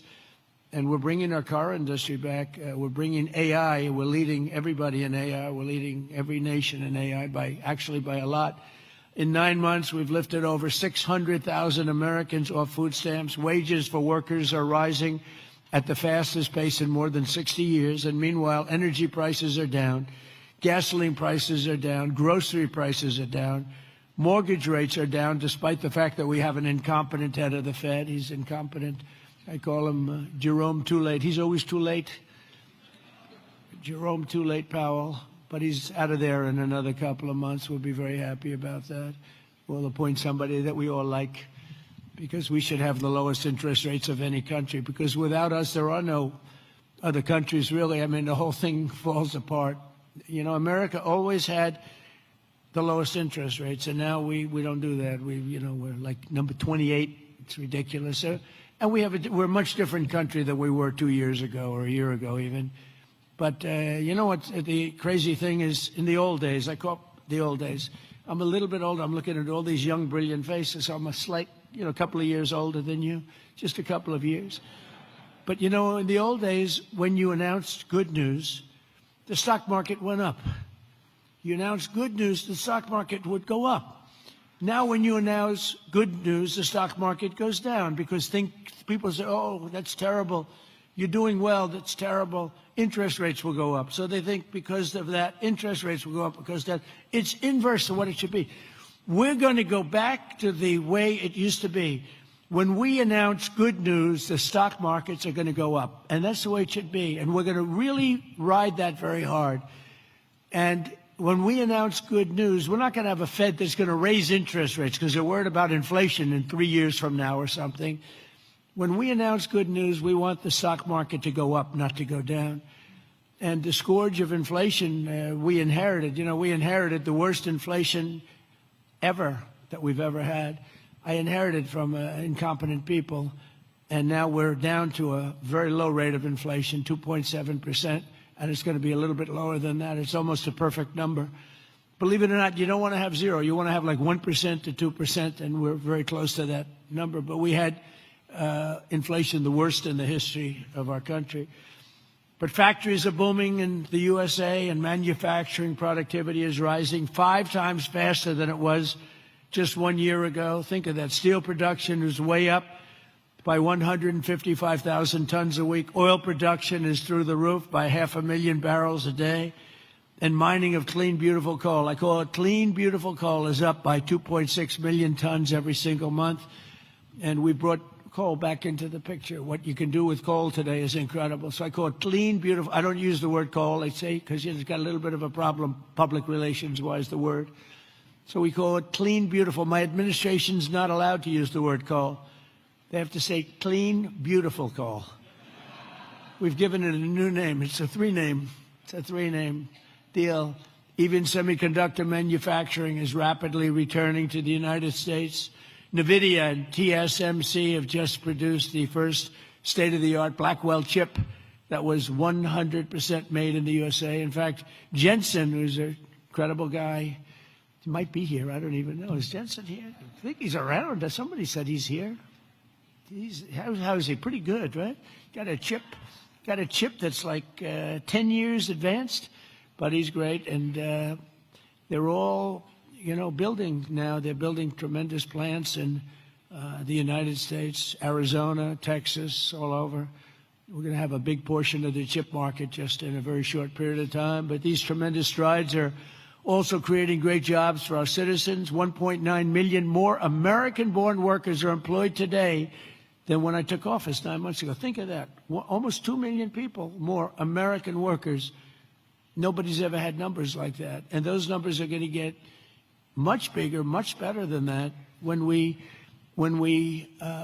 open these plants that are being built all over, the AI plants. I've never seen plants this big. You know, I built shopping centers, I built a lot of things, but if you spend 250, 300 million, you can build a big shopping center. These people are spending $50 billion to build a building. And I say, what's your product? Information. I said, well, good luck. That's a lot of information you're going to have. But, you know, they're the smartest people in the world. They're doing it, and they all think it's great. All I can do is make it easy for them. And what I've done, one of the things that I'm most proud of, because I thought of it like every, you know, country, our electricity production, our energy production is not, you know, it's not, nobody ever saw this kind of a revolution with the AI. And what they need more than anything is electricity. So if a country was able to do that, it would be, you know, pretty unusual. It would be very hard, and maybe you could say impossible. So I came up with a concept when they build a massive plant, sometimes the size of Manhattan. Think of that. The size of Manhattan, these plants are the biggest. I've never seen anything like it, actually. Nobody has. There's never been anything like it. But I let them build their own electricity generating plants with it. So they're building their own electric. They're sort of becoming an electric producing company in addition to all of the other things that they produce, including information. And what they're able to do is start immediately. We're giving them very fast permits. We're no longer having them wait for 10 years, 12 years, 15 years prior to rejection. They'd go 15 years and then they'd get a vote, a rejection. And by that time, their concepts were old and obsolete anyway. So, you know, it's terrible. And we're getting it done rapidly, literally rapidly. And they're coming up with electric generating plants, the likes of which nobody has seen. The companies are standard companies that do electricity and create power companies. They've never seen anything like it because we have a level of genius, a level of people that are designing things that nobody's ever seen before that produces vast amounts of electricity for their plant. And if they have extra electricity, they sell it back into the grid. So they really, I mean, it's really been amazing. And it allows people to start building immediately. And they can't blame the government. They won't blame me because I didn't produce enough out of the grid that's 200 years old. So we have more people now working than at any time in the history of our country. And we've sort of just begun. It's hard to believe, actually, if you knew where we were 2 years ago. All of this is incredible news for Americans and for nations around the globe, and it is for South Korea because we're partners. We're serious partners. We're wedded, and we have a very special relationship, a special bond. In fact, we're working with you on shipbuilding, where you're going to come in. We were the #1 in the world during World War II. We produced a ship a day. Can you believe it? You know, tankers and freighters and this, a ship a day.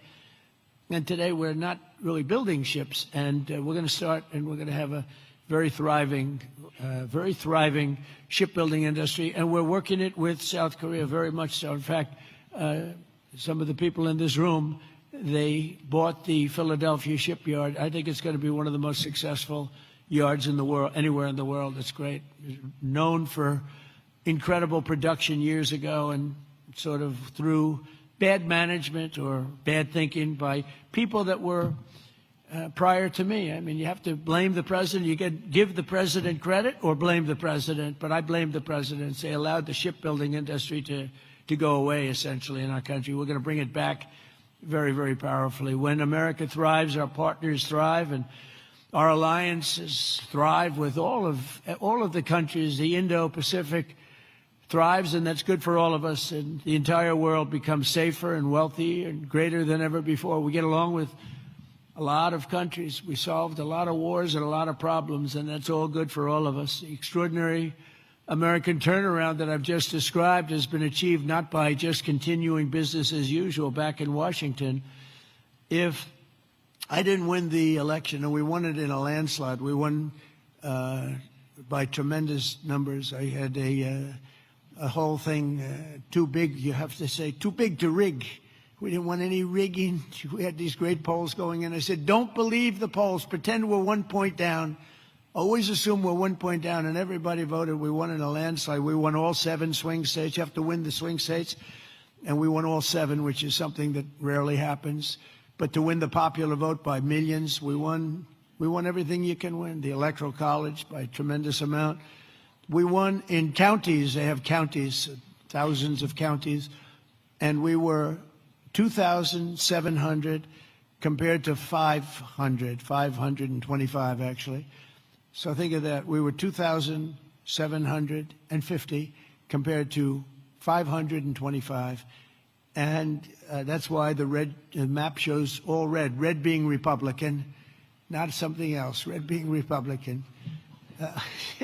Only a few people understand that one. My administration has rejected the old model of incompetent government that punished success and rewarded failure and made building anything almost impossible. When you come into our country, and many of you are doing that, but when you come into America, you're going to get service like you've never seen before. Quick permits, and we want safety, we want great environmental, we want everything good, but it's going to go quickly. We're rewarding those who build and create and hire and invest in the USA, and we're making America the best place on earth to do business, and that's what it's become very quickly. We have some wonderful people. Lee Zeldin at Environmental, he's incredible. He gets the right result quickly, and he makes sure that people do the right thing. But we will have the best tax rates, the lowest energy costs. We have the lowest energy. We have tremendous amounts of energy, more than anybody else. We have the most oil and gas and coal, more than any other nation on earth. So that's a big advantage that we have over others. We have the lowest regulatory burden. In my first term, we cut more regulations than any other administration in history, and we're going to do about the same level right now or more if we can. The most advanced technology and the fairest trade deals anywhere in the world. And for decades before I took office, our country was run by legions of bureaucrats who were always looking for a reason to say no. Why? How can we say no? They wanted to say no. They thought that was their job, and it's really just the opposite. We work to say yes.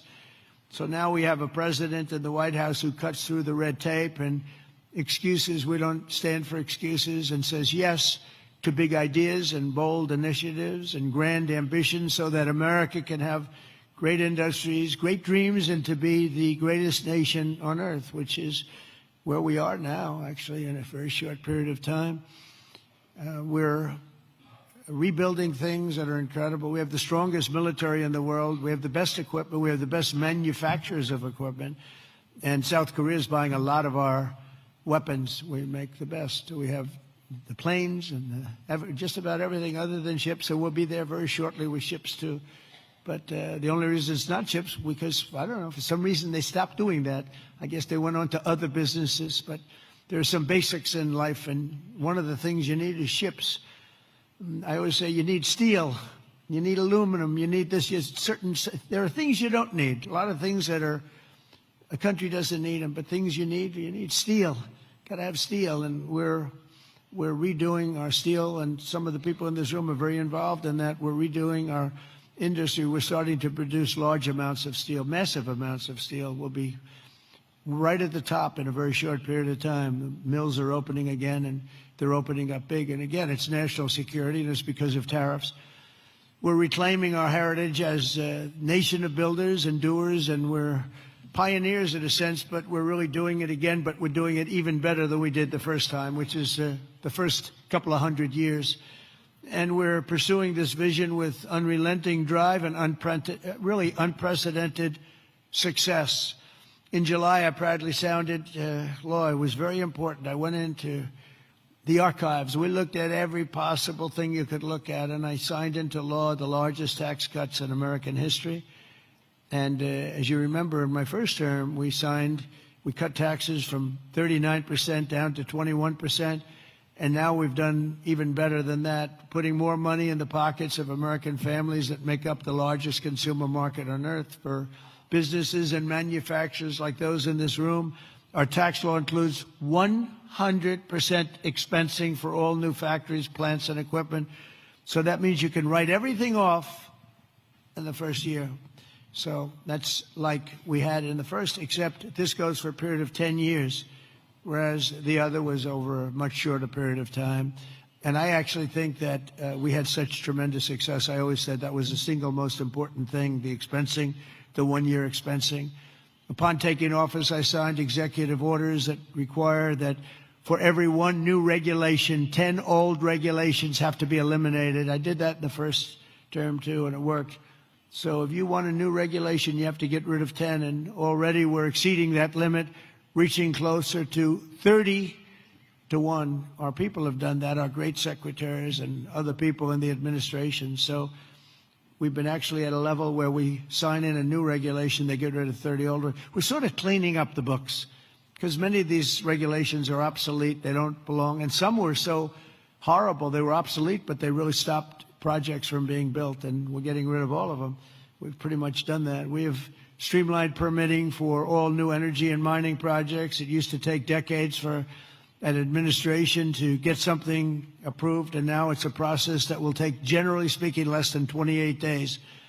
In addition, across government, we're guaranteeing a rapid and expedited regulatory review for all new projects in the United States, and that's worth billions and billions of dollars to industry. You spent more money on trying to get something approved than you do in building the plant itself. You know, in Louisiana, my first term, there were 2 plants, and one was financed by a tremendous group of Japanese investors, and it was about $16 billion, LNG plants. Another one was financed by people from South Korea and others.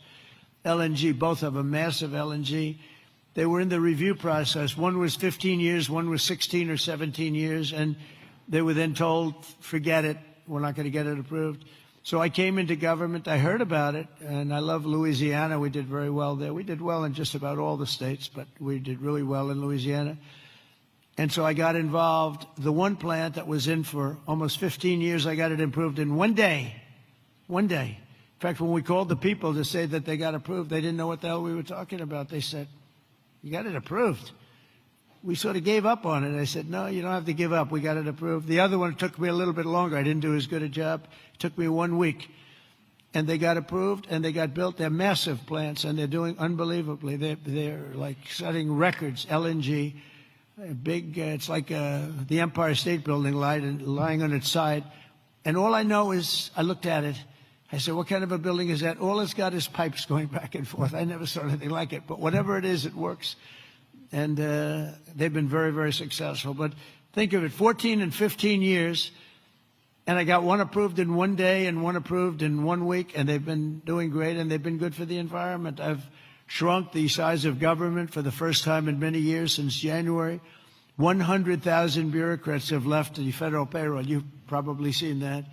So we're creating real jobs. We're getting rid of wasteful jobs. Government spending is down 2.5% this quarter compared to 1 year ago. It was going through the roof in the previous administration.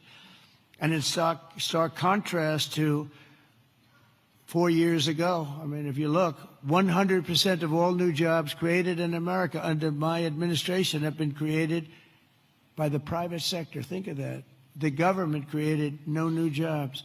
The private sector created the record number of jobs that we're talking about. That's a country. That's really a success. It's easy to create government jobs. I could say, add a lot of people to your payrolls. I can fake up the numbers if I want, but that's not the way you build a great country. You don't do that here, and that's not the way. But it's a good way to show good numbers, I'll tell you. You just tell everybody, hire a lot of people. That's what they used to do under the Biden administration, under Barack Hussein Obama. You had, they'd say, hire a lot of people so we can make our numbers look good. I do the opposite. And we have real numbers. These are real numbers. There's truly no better time to invest in the USA. The results speak for themselves. Since the election, TSMC has pledged to invest $100 billion in the United States. So they're coming in from Taiwan. We have tremendous numbers of companies coming from Taiwan and building in the U.S. Apple, $600 billion investment. Hyundai, $26 billion. Micron, $200 billion. SoftBank, OpenAI, and Oracle, over $500 billion. Amazon, $35 billion. Pfizer, $70 billion. Jera, $200 billion. Google, $25 billion. NVIDIA, $500 billion. Genentech, $50 billion. Johnson & Johnson, $57 billion. We're bringing back all of our pharmaceutical business. IBM, $150 billion. AstraZeneca, $50 billion, among many others, many others, too many to talk about. But one of the most significant factors in this remarkable surge of new investment has been my transformation of trade policy. 8 years ago, I came to this very summit. I was here. Does anybody remember? I don't know. I remember. Does anybody remember what I said? Yeah, there's a few hands up there. It must have been a great speech. 3 people. It's not too many people. But there's no reason to, because you saw whatever I said, I did.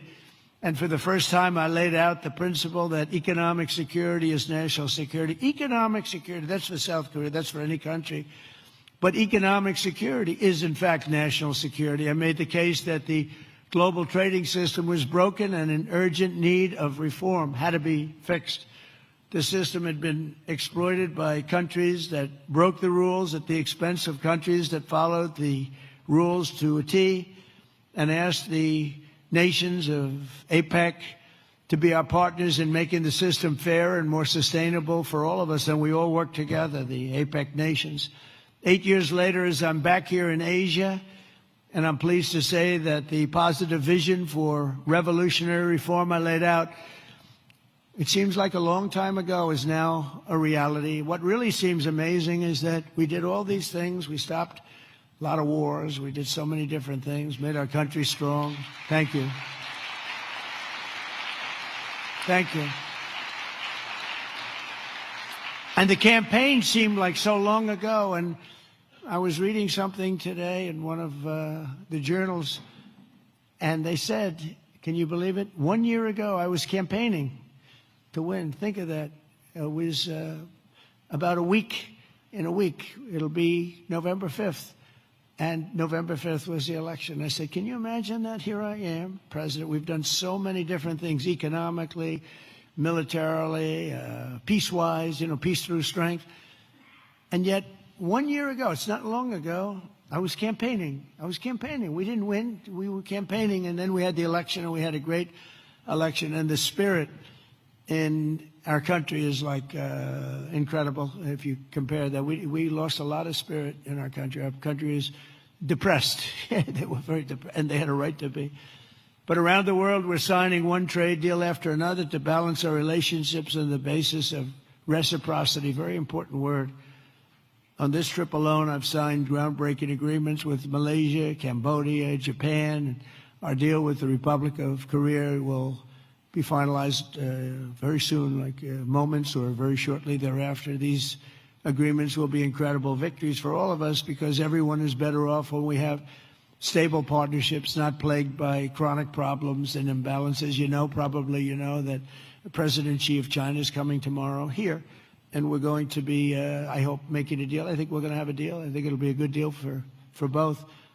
And that's really a great result. That's better than fighting and going through all sorts of problems and, no reason for it. I think it's going to be a great deal for both, so I'll be meeting him tomorrow. A lot of people are interested.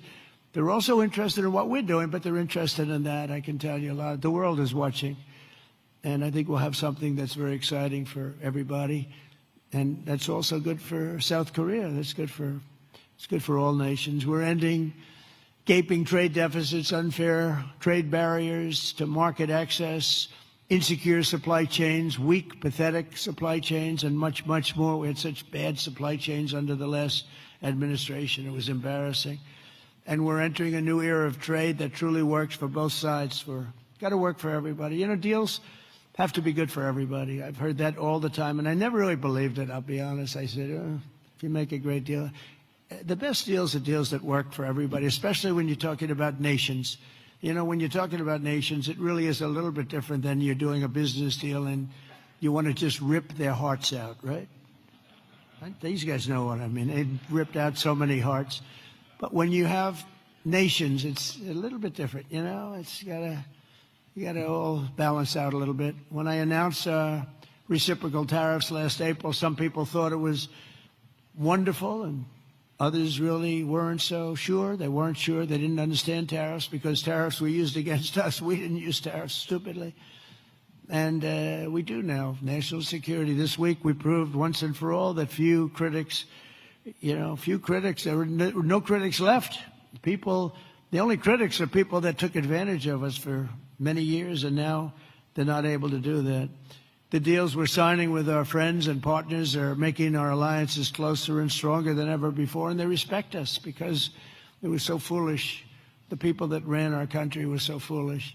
With these agreements, our nations will extend our vital security alliances into the realm of economic security for the first time ever. We're forging new partnerships on strategically important industries like shipbuilding, energy, semiconductors, critical minerals, and, very important pharmaceuticals. We learned that during COVID. We had to rely on other countries to give us pharmaceuticals. You can't do that. You have to, certain industries you want to have there. You want to have your medicines made ideally in your own country.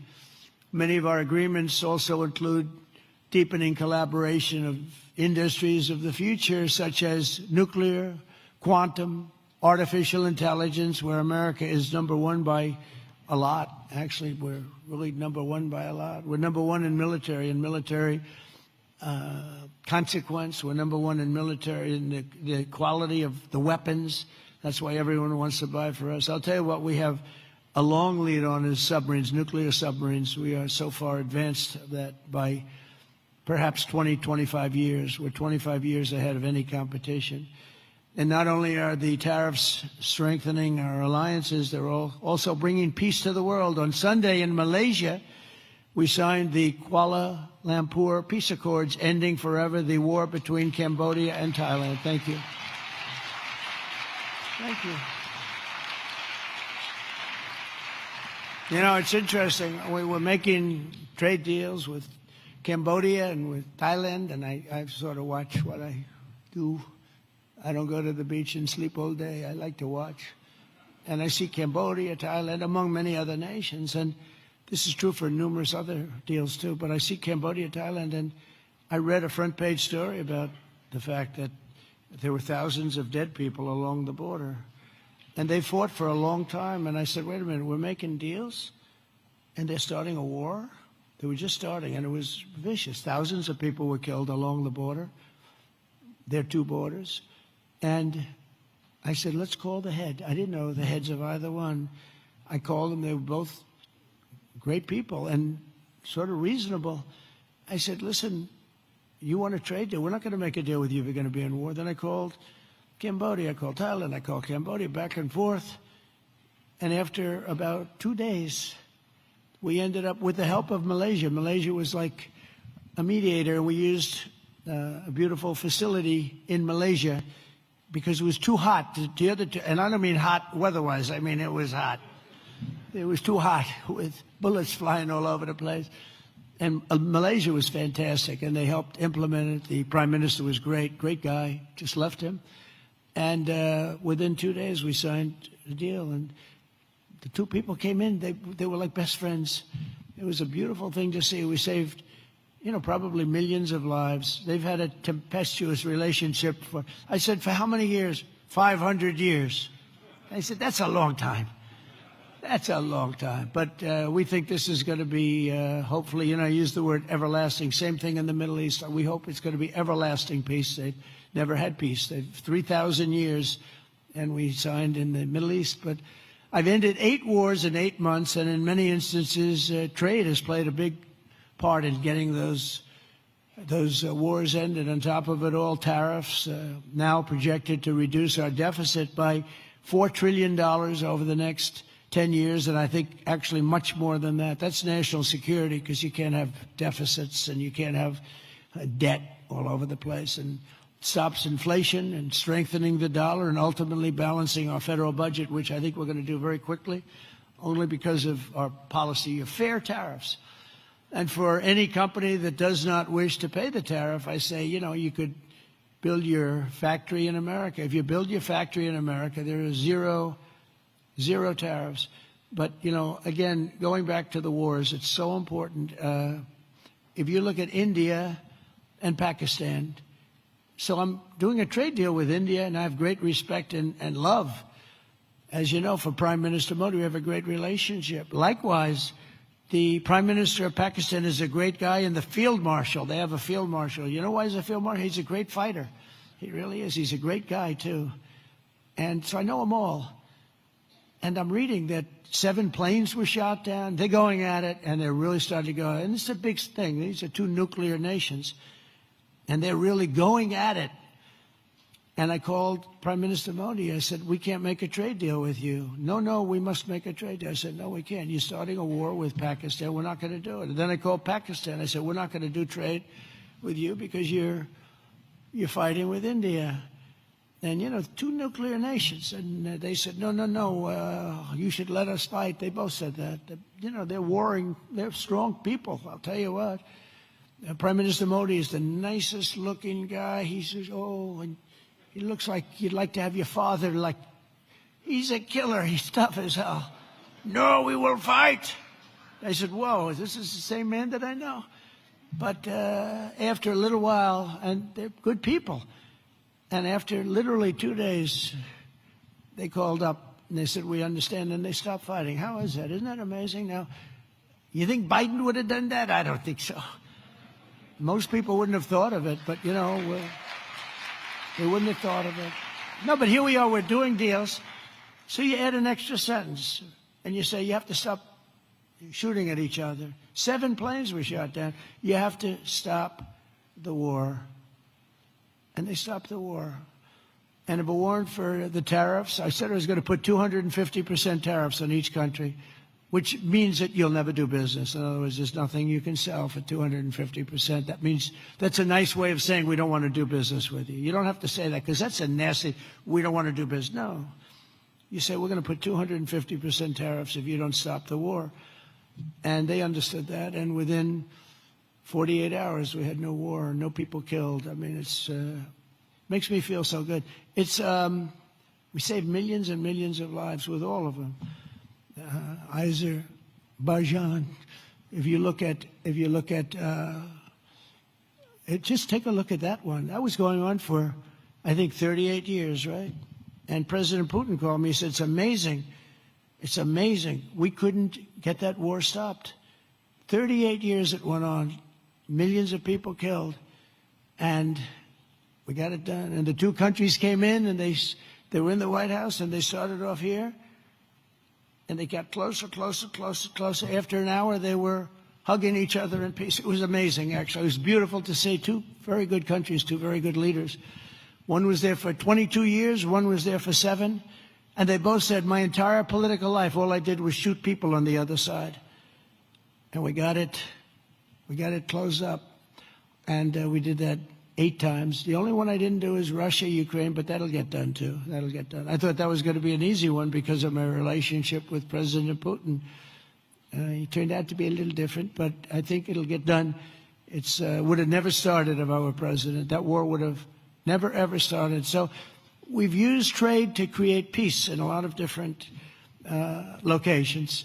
We also solved the war in Africa, Congo, Republic of Congo, and Rwanda.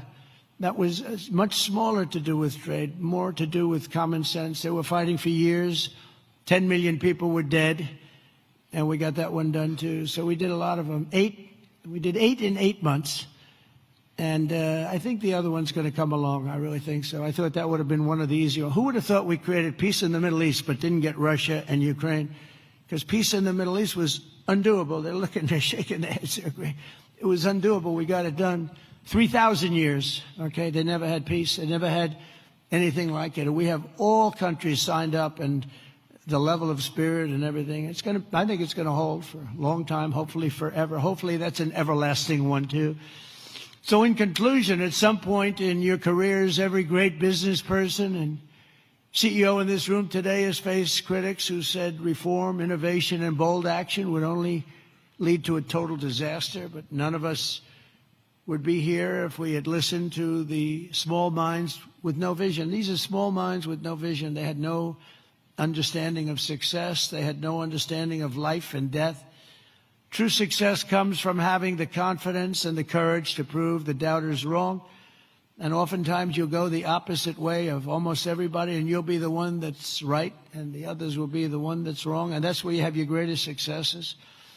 And that's what America and our Indo-Pacific partners really are doing this week, and what our businesses and entrepreneurs do each and every day. That's what you do, the most successful people in the world. Together we're solving the challenges that no one before us has ever been able to solve, and we're forging a free and open Indo-Pacific, and for all of the people, we're creating a future of dignity and security, prosperity and pride. From the rolling hills of San Francisco to the gleaming streets of Seoul, from the bustling factories of Toledo, Ohio, to the bright lights of Tokyo, from Pittsburgh to Palawan, from Boston to Bangkok, from Detroit to Da Nang, and from Cleveland to right here in Gwangju. Nice place. Did I do good with that one? Did I do okay? Gwangju. Good, beautiful place, by the way. We're strengthening old friendships, forging new bonds, building new factories, pioneering new industries, and creating a dramatically better world for our children and for generations to come. Together we will build a future of strong, independent nations on both sides of the vast ocean, joined by our common interests, united by common values, and reaching constantly toward a richer, safer, and more peaceful Pacific with fairness, persistence, and common sense. That's such an important two words. We will build together, we will trade together, we will prosper together, we will thrive together, and above all, we will win together like never before. We're going to have an incredible relationship together for generations to come. And I just want to thank everybody in the room. I know so many of you. You're incredible people. God bless you. God bless the nations of this great region, and God bless America. Thank you very much, everybody.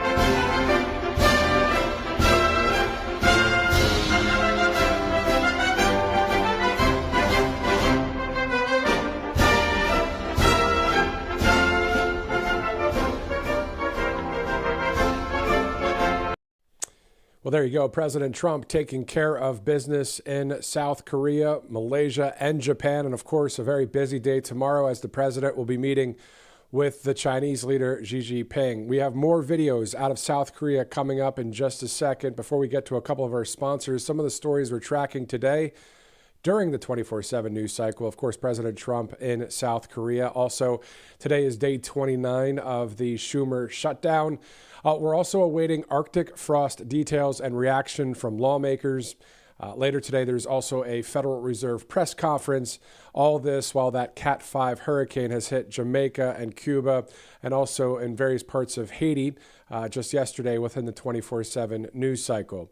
Of course, we're watching now just 6 days from today, November 4th, the election in New Jersey and Virginia for the gubernatorial races, also the AG race in Virginia, among others around the country, including the Big Apple in New York City for mayor. So we're going to go to talk about more of those stories in just a bit, and then we'll go back to President Trump in South Korea as we have more coverage here live. It's 12:15, Wednesday, October 29th. Thanks so much for live streaming in with us on RSBN Live. This all brought to you by some great sponsors, including All Family Pharmacy. October is Breast Cancer Awareness Month, and you know it's a time when families and many families are searching for clarity, for hope, and for options worth learning about. More people today are exploring repurposed medications like mebendazole for its potential cancer support and ongoing research. So All Family Pharmacy believes you deserve access and freedom to explore what may feel right for you and your loved ones. And, you know, they make the process simple. A licensed doctor will review the order and to ensure that it's appropriate and your medication is shipped directly to your door. For this final week of October, they're offering what you see there, 40% off mebendazole. The offer ends at the end of the week, so October 31st. The discount is actually automatically applied at checkout, so there's no code needed for mebendazole. allfamilypharmacy.com/RSBN. Just visit that website. Again, it's allfamilypharmacy.com/RSBN. And you can order before October 31st. And again, as always, it's not medical advice we're sharing right here, but please consult with a licensed physician to determine what's best for your care. Great sponsor there, allfamilypharmacy.com/RSBN. Let's also go to callshe.com. /RSBN as well. A lot of topics out there to bet, trade, and check out polls on. So you can do that right now if you'd like. Just go to callsheet.com/RSBN, or you can download the Call Sheet app, or you can use your phone there and get that QR code, and it'll send you right to Call Sheet.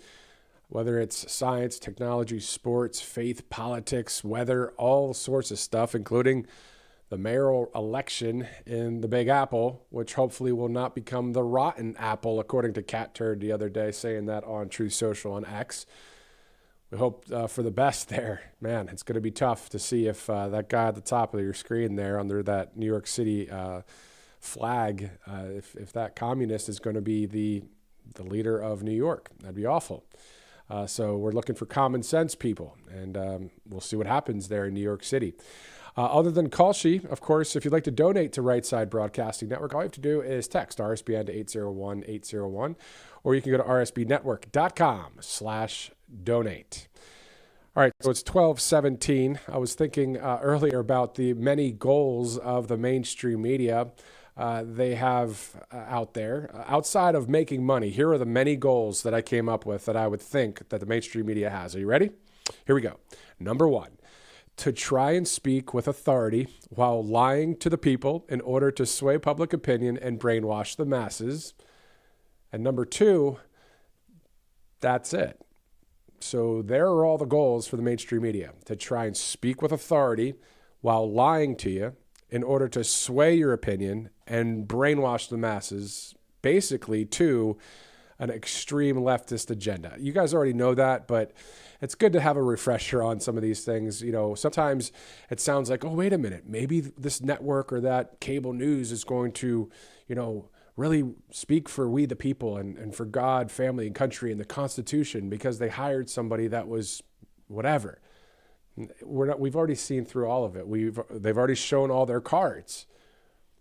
So what are you going to do? Try and change now? So anyway, enter conservative media. Enter what's happening now. Enter David versus Goliath. We know who wins that one. So that's the facts, Jack, as good old Biden used to say. That's the only quote I would ever use positively from that guy, but whatever. Other news stories and possible developments that we're keeping an eye on here. Any deep state indictments with evidence and receipts. ICE mass deportations throughout the country. National Guard in various cities across the land. Antifa and woke mob protests, etc. We're also keeping an eye out for any developments with Venezuela and Mexican, the narco drug cartel terrorists. Also keeping an eye out for the no SNAP benefits reaction from some of the public if the Schumer shutdown doesn't open. What about securing our elections? Any announcement or details from the White House? We know that's being worked on. And then the advancement of AI and robotics, along with any breaking news. So these are the kind of stories that are really, really meaningful to we the people. And as I put on Truth Social, add to that list. If you'd like to go to @MatthewAlvarez, add to the list of things that you're concerned about or stories that, you really think that, hey, nationally, this is of national significance. We have, the list can go on there, but I'm just naming a few of the top, the big ones. Again, as we're following this, Wednesday news cycle, a lot going on. How about Arctic frost? There's so much. All right, it's 12:20. Let's go to the Secretary of War, Department of War, Pete Hegseth. There's a quick video that they just posted. It's about a minute long of his second trip to Japan. Let's take a look at that before we head back to South Korea.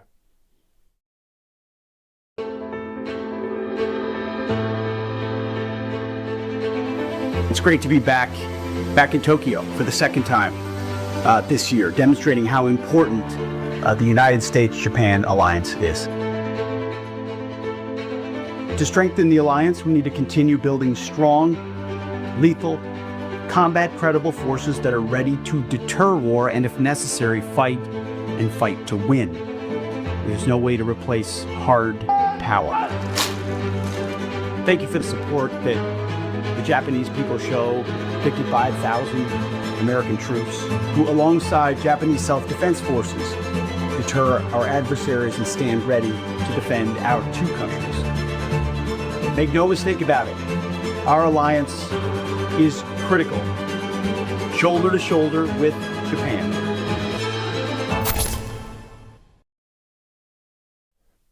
All right, so from Japan, we'll be going to South Korea here in just a minute. And also, we're going to cover a number of the accomplishments we're hearing from the White House in regards to the president's trip to Malaysia, Japan, and South Korea. Specifically, we'll talk about South Korea's accomplishments in just a second. And then we'll return there for a summit meeting between the United States and South Korea. It's about a 14 to 15-minute clip there with President Trump. Before we do that, let's go to a couple sponsors. AngelPaste.com. Out of Spring, Texas. What else can I say other than, hey, there is the flagship product right there, the Miracle Cream. There's other products as well. So just go to angelpaste.com. Use the RSBN promo code. Always goes a long way when it comes to saving money with Angel Paste. But also you get a great product and you're supporting a conservative small business and indirectly supporting Right Side Broadcasting Network. So go ahead and use that RSBN promo code, angelpaste.com. They hire military veterans on the right side of history. And speaking of great products, let's go to Cove Pure right now, covepure.com/RSBN. For those of you that like drinking tap water, this is not a commercial for you, but those that are sick of the taste, the aftertaste, how about all of the I'm going to say, I usually say junk, but how about all the crap that's in there? You know, you just want 99.9% of the pharmaceuticals or the antibiotics or whatever sometimes gets filtered into some of the water and all the stuff, fluoride, whatever.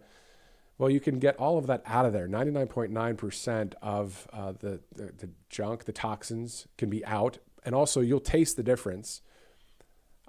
You know, sometimes people say they're a something X, Y, and Z snob. All right. So I'm going to be real with you. I'm a water snob. I have to drink stuff that's filtered. Who wants a tap water? It's so gross. I'm sorry. I just can't. So this is a great product here. Covepure.com/RSBN. You can get $200 off this product for a limited time as well. Great sponsor here at Right Side Broadcasting Network. All right. It's 12/23, Wednesday, October 29th. Before we go back to South Korea, here are a few accomplishments we're hearing directly from the White House. They're sent out to the media. And also, you know, you'll see that on X, Truth Social, and through the president when he's speaking in various ways, in the sense of Air Force One or at a speech. The White House is saying that the president has secured billions in exports and investments, furthered America's energy dominance, promoted America's advantage in the technology revolution.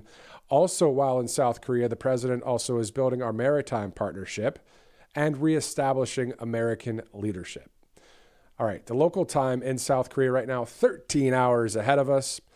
So that means it's what, 1:24 in the morning in South Korea as the president's getting ready for that big meeting tomorrow. I posted it on Truth Social, and you know, all the time zone changes or differences, it's not always easy to track. So I put on there that, you know, it's 13 hours ahead. So that means tomorrow night at 10 p.m. Eastern time, Thursday, 10 p.m. Eastern is when President Trump will be meeting with the Chinese foreign leader there, President Xi Jinping, which is 11 a.m. Local time in Asia. So 10 p.m. Eastern time tomorrow night. Hopefully I got all those times right. But count on Right Side Broadcasting Network when we have all these live feeds to watch the live streams. We guarantee, I believe almost 10 times out of 10 that we get every video possible when it comes to the White House, the president, and, you know, when the vice president's traveling. And we also cover conservative news quite extensively as well. And we can expand into more of that moving forward. So again, let's go now to South Korea, the U.S. and Korea summit meeting in South Korea.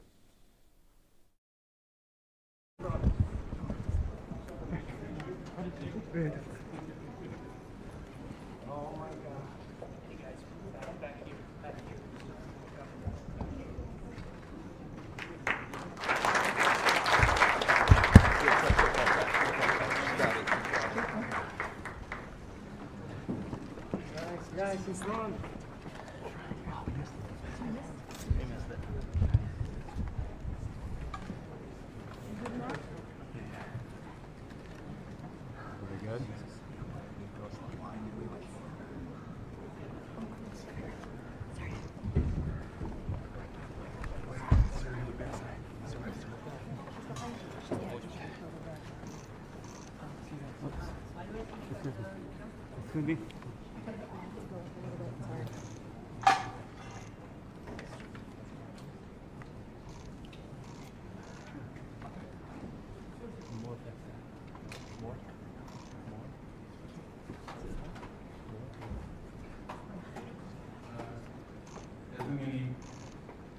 대한민국에 두 번째 오신 것으로 보이는데 국빈으로 진심으로 환영합니다.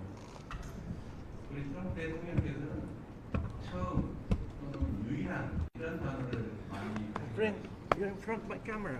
국빈으로 대한민국을 기업체 방문하는 유일한 분이십니다. 그리고 아까 보여드렸던 대문장도 미국 대통령으로서는 처음 저희가 수여하는 것이기 때문에 그런 면에서도 각별한 의미가 있다고 생각합니다. 그리고 정말로 놀라운 것은 대통령께서 취임하신 지 9개월이 됐는데 지금까지 전 세계 8곳의 전쟁 지역에 평화를 가지고 있습니다. 정말로 피스메이커로서의 역할을 잘하고 계시고 거의 한 달에 한 번씩 정말 많은 사람들이 죽거나 또는 대량 파괴가 이루어질 수 있는 그 큰 문제들을 잘 해결하고 계십니다. 지금 대한민국으로서는 그 위대한 역량을 우리 한반도에 평화를 정착시키고 한반도에도 평화를 만들어내는 큰 업적으로 남으면 대통령께서도 세계사적으로 큰 일을 이루시는 거지만 우리 대한민국 국민들로서도 정말로 오래된 큰 문제를 해결하는 정말 큰 선수가 되겠다는 생각이 듭니다. Long-desired goal. And as I mentioned many times, you have wonderful capabilities and skills as a peacemaker, and if you can help us and if you can establish peace on the Korean Peninsula, then we will support you so that you can become a peacemaker on the Korean Peninsula as well. Chairman Kim, I hope, will see your true heart and intention. This time, your meeting with Chairman Kim did not happen, but I am very happy that you're willing and open to having a dialogue with Chairman Kim, and the posture itself is a lot for us. And so far, Chairman Kim has not really accepted your good intention and your gesture, so this time it did not happen, but I believe that we've been planting good seeds for better future. 기대를 가지고 대통령님이 앞으로의 활동을 지켜보겠습니다. 한반도는 잘 아시는 것처럼 아주 오랫동안 분쟁 지역이었고 A war is going on, technically speaking. So the two Koreas are at war, technically, but with the help of the US and the international community, we have been able to grow our economy and advance our country.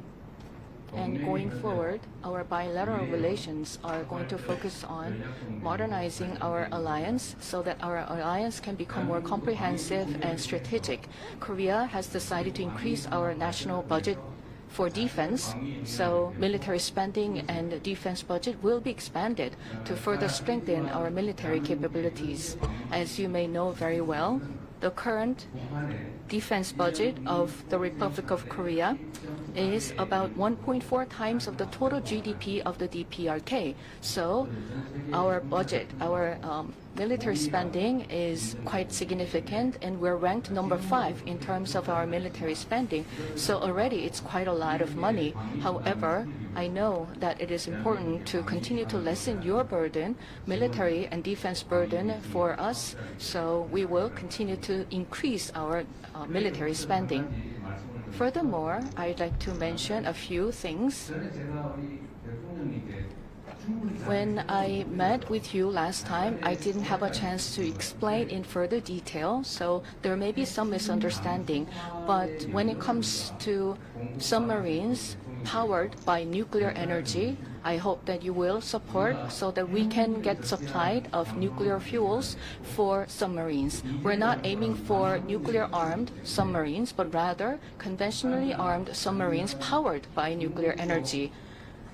Because our conventional submarines have limited capabilities, they cannot really effectively monitor and counter any undersea activities from other countries. So if you allow and support the supply of nuclear energy and nuclear fuel for submarines, then we will be assisting building submarines and military vessels, and if we are equipped with nuclear-powered submarines, we can help your activities around this region by providing the patrol and other activities. I understand that you have already expressed support for reprocessing of spent fuel and enrichment of uranium, and if you facilitate the working level consultations between our two countries regarding that, we will be able to achieve good results.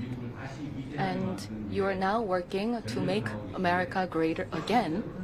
And I can see that there has been a lot of achievements. And last night I checked that your stock indexes have hit another record high. So you are indeed making America great again. And so against this backdrop, Korean companies will continue to invest in the U.S., and we will continue to support your endeavor in revitalizing your manufacturing sectors, and shipbuilding sector cooperation will also continue because this will benefit the Korean economy as well, and it will benefit the U.S. economy. And all these efforts will further advance and strengthen our bilateral alliance and relations. We have 50 million people in Korea, and along with our Korean people, once again, I welcome you to the Republic of Korea, and I hope that we will continue to work together for better Korea, for better U.S., and also for better bilateral alliance. Welcome once again. Thank you very much. Well, I'd like to thank you very much, and I want to thank all of your people, many of whom I know, and we've been dealing. They're very tough negotiators. And that's the way it should be. And I will say that we're working together. There's a great love between our communities, between our people, between leadership, and we're all friends. I know you showed me a picture from a long time ago of you and I, and you're looking better now than you did then. That was quite a while ago, so you're doing something well. But I will say this, that the Korean Peninsula, and I know you are officially at war, but we will see what we can do to get that all straightened out. We've been very lucky. I've been very fortunate to be able to solve a lot of problems in the world. I didn't even know there were so many problems. There were countries that nobody knew that they were even fighting, and yet they were killing millions and millions of people. And we got them, with the exception of one, which I think we're going to get straightened out, Russia, Ukraine. But we got them all done, all finished. And you know that I'll be working on this very hard with you, with your team, with a lot of other people, see if we can do something that makes sense. I know Kim Jong-un very well. We get along very well. We really weren't able to work out timing. We have President Xi is coming tomorrow, and that was something that obviously is very important to the world, to all of us. You'll be watching very carefully. We're meeting right here, and we're all looking forward to that. I think it's going to work out very, very well for everybody, and I look forward to seeing him. And that was our focus really for this visit. But we'll have other visits, and we'll work very hard with Kim Jong-un and with everybody on getting things straightened out, because that makes sense. You know, I have a couple of phrases that I like. One of them is common sense. It's common sense that should work out, and I feel certain that it will. It may take a little time. You have to have a little patience, but I feel absolutely certain that it will. In the meantime, what you've done is amazing. What you've, first of all, the welcome and the beautiful honor you bestowed on me as the only American president. That's really a great tribute to our country. Not to me, it's a great tribute to our country, but I had it focused toward you as opposed to against you, which some people did. What you've done and what you've created, what you've done in really a very short period of time, relatively speaking, is amazing. It's really amazing. And you're working with us now on shipbuilding because you become a master of shipbuilding. You know, during World War II, we were the biggest. We were number one by far, the United States. And then through a series of very bad decisions or lack of caring, we really didn't make ships very much anymore. We made other things very well, but we didn't make ships. Well, making ships is a necessity. And I know we're working in the Philadelphia yards and in various other places in the United States where you're coming. We're going to make ships together in the United States, and we're going to start up shipbuilding, and we'll be right at the top, or at least toward the top, in a pretty short period of time. But we have a lot of industries that are together, and we have a lot of industries where we're leading. We're leading in AI now. We're leading in a lot of the different things. We have many car companies coming back, as you know, to the United States. Yesterday I was in Japan, and Toyota is investing $10 billion on building car plants, numerous car plants throughout the country with American workers, largely American workers. And we have many, many of them opening. So we have a lot of industry coming back. We're going to be having, I think by the end of my first term, we should have $22 trillion invested in the United States from other people and countries. And that's a record that's not even close. I think the record could be just about one-fifth of that. And the previous administration had less than $1 trillion in 4 years. And we're going to have maybe 21 trillion, could be even higher than that in 1 year. So nobody's ever seen anything like, no country's ever seen anything like that.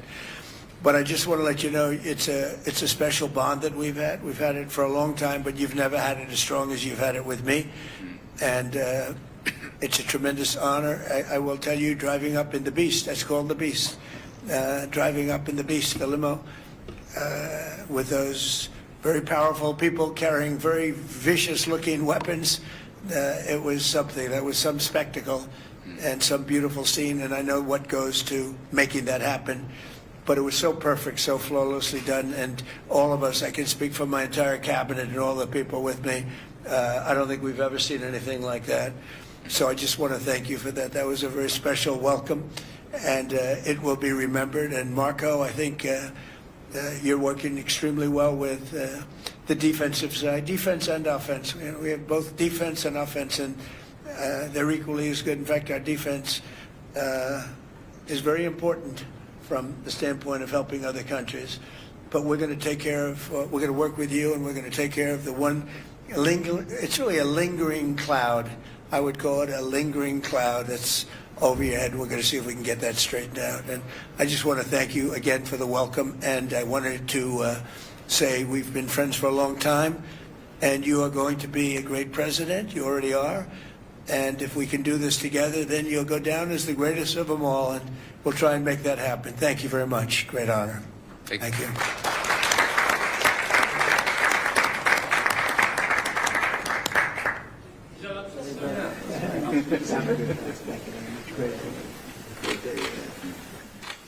Did you reach a deal on trade? Did you reach a deal on trade? We did. We reached a deal, and we did a lot of different things. We had a great session. It's an honor. Did you have a message from New Zealand? We should smile because we had a great time. But I've been doing this for 5 days, so it's always a little bit tougher. Is everybody happy? I'm happy. You having a good time? How do you feel about the Australian And I like your man from New Zealand, too. And the Australian as well, 13 billion Yeah, love it. Is the president from the Korean press corps? Hello, President. Hey, good to see you. Nice to see you.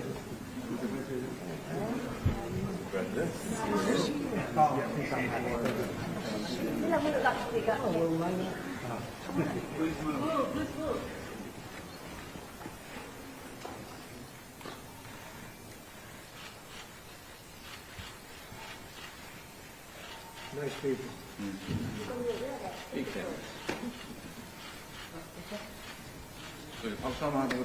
Round of applause.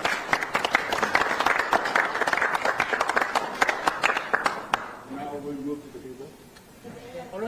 Thank you very much.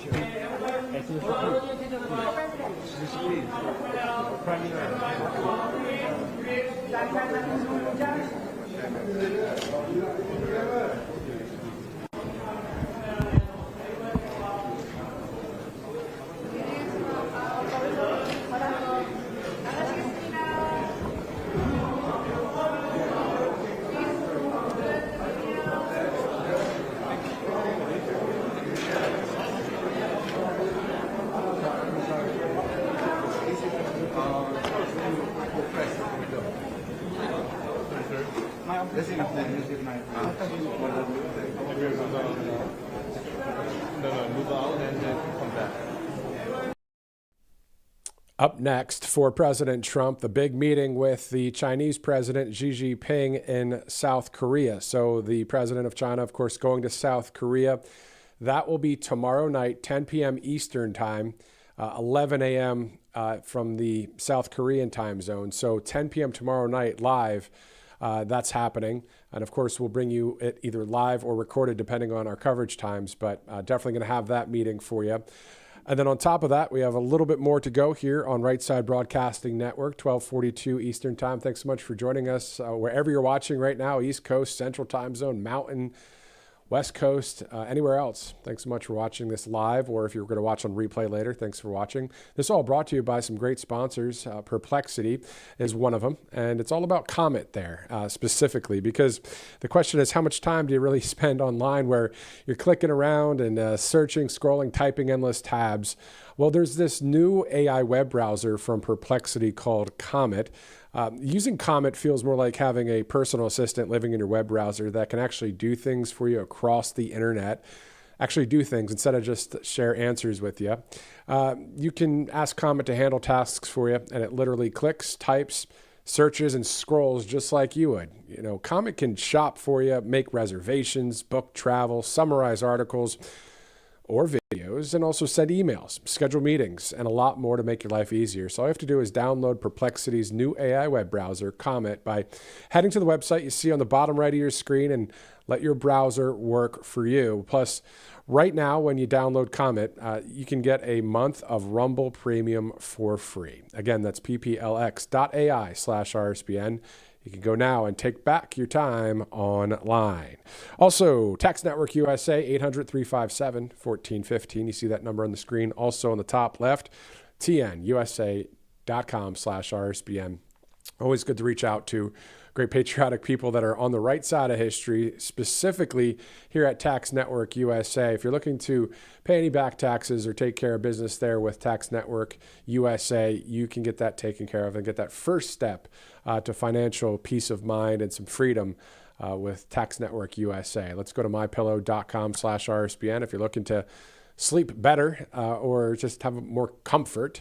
Well, there's a lot of comfort with mypillow.com/RSBN. Many products to choose from. And if you're looking for a cup of joe, you have that too. MyPillow has My Coffee among a number of great products there. So just check it out, mypillow.com/RSBN. And, you know, we talk about it a lot, but really, if you get a chance today, just type it on your phone if you'd like. Just go to mypillow.com/RSBN. You'd be surprised that there's these prices that are awesome, as you guys have seen before, but check out some of the products there. And supporting Mike Lindell, always a good thing to do, as he is one of the leaders when it comes to securing our elections. 1244 Wednesday, October 29th. Meantime, I spoke with West Virginia Representative Riley Moore within that 24/7 news cycle just yesterday about the atrocities taking place against Christians in Nigeria. For those of you that didn't get a chance to see this short portion of the interview, let's take a look at what he's doing about what's happening overseas. Let's shift domestically to the international scene. I saw an interview on Fox the other day, and you were talking about the Christians in Nigeria, the slaughtering of Christians there. And I'm glad that you're on. I'm glad you're speaking about this, because a lot of people on X and Truth are like, you know, why is nobody talking about it? But you are, sir. Yes, and this is something I've been talking about since I got into Congress. My first floor speech that I gave in April was about the persecution of Christians in Muslim-majority nations, and specifically talking about Nigeria and also talking about Syria. But to stay on Nigeria, just so people understand, since 2009, there has been in between 50,000 and estimates of up to 100,000 Christians murdered in Nigeria. It is the most dangerous country in the world for Christians currently. There's 35 Christians being martyred a day in Nigeria. That's 7,000 so far this year. And also this year, we had 35 Christians murdered on Palm Sunday Ash Wednesday, they kidnapped a priest and murdered that priest as well. There is a genocide going on over there of Christians in Nigeria, and no one is speaking up. And what I want is for us to have some courage and conviction in our faith for these people who are being martyred for that exact same faith and the brave people in Nigeria. Great points. And so what do you think can be done? Are you calling on anyone within the federal government? I know you're already in the federal government, but what can be done? Yes, so I wrote a letter specifically to Secretary Marco Rubio, who has been supportive when he was a senator on this issue, and trying to get his attention and say, we want this country, Nigeria, designated as a country of particular concern. So what does that mean? Why is that important? Well, the United States has security assistance programs with Nigeria. So that's military hardware and equipment provided and also training. Why were we doing that? The reason was so they could stop these killings that have been going on, specifically to eliminate Boko Haram, who operates in the north. Then you have IS West Africa. But we also have this Fulani tribe that is perpetrating a lot of the murders in the middle band of the country of Nigeria right now. So that designation as a country of particular concern, when you go back to the Trump administration's first term, they had designated Nigeria as a country of particular concern, and the murders had precipitously dropped. The Biden administration took that designation off, claiming that actually the killings were happening because of climate change and disputes over land in that middle band territory. And that's why the Fulani Islamic terrorists were killing people, not because they were Christians, because of climate change. So we are asking for the Trump administration, specifically Secretary Marco Rubio, to put that designation back in place. Great to see that, that the representatives working hard to get something done there in Nigeria as we remember what's going on there and keep it in the forefront of our minds. Also, along the lines of all the other stories we've been talking about throughout the broadcast here. Before we get to a couple sponsors, those of you guys watching right now live on Rumble and on YouTube and maybe on X as well and Truth Social, wherever you're watching right now. But specifically, I'm going to look at Rumble today. Maybe tomorrow I'll go with YouTube. But Rumble, those of you guys watching, just type what state you're watching from. Just always good to read out a couple states. And I'm going to read that out here in just a minute as it takes a second for y'all to see the delay part of it. But let's go to All Family Pharmacy in the meantime. October is Breast Cancer Awareness Month, and it's a time when many families are searching for clarity, for hope, and for options worth learning about. More people today are exploring repurposed medications like mebendazole for its potential cancer support and ongoing research. So All Family Pharmacy believes you deserve access and the freedom to explore what may feel right for you and your loved ones. So they make the process simple. A licensed doctor reviews every order to ensure it's appropriate and your medication is shipped directly to your door. So for this final week of October, they're offering 40% off mebendazole. This offer ends October 31st. The discount is automatically applied at checkout, so there's no code needed for this. So just go to allfamilypharmacy.com/RSBN and order before October 31st. And as always, this is not medical advice. Please consult with a licensed physician to determine what's best for your care. allfamilypharmacy.com/RSBN. Let me really quick read some of the states that I'm seeing. I see North Dakota. I see Canada, Quebec, California, Oregon, Tennessee, Ohio. Let's see what else we have here. All right, so West Virginia, Ohio. Yeah, great to see you guys there on Rumble. Maybe let's go to YouTube next in a second. I'll go to that after this next read as we're getting ready to wrap up our coverage of President Trump in Asia today. But we have a programming note that I want you to stick around for just to know about for later as well. Before we do that, let's go to our next sponsor here. For years, the signs have been clear, but the question is, most Americans unfortunately ignored them. The storm beneath the dollar is impossible to miss. Gold has broken through $4,000 an ounce. Silver's past 50, and it's not luck, it's logic. So when governments spend beyond their means, when every crisis is met with another trillion printed out of thin air, the value of your money must fall. History proves it. Every time a currency weakens, gold and silver rise to reveal the truth.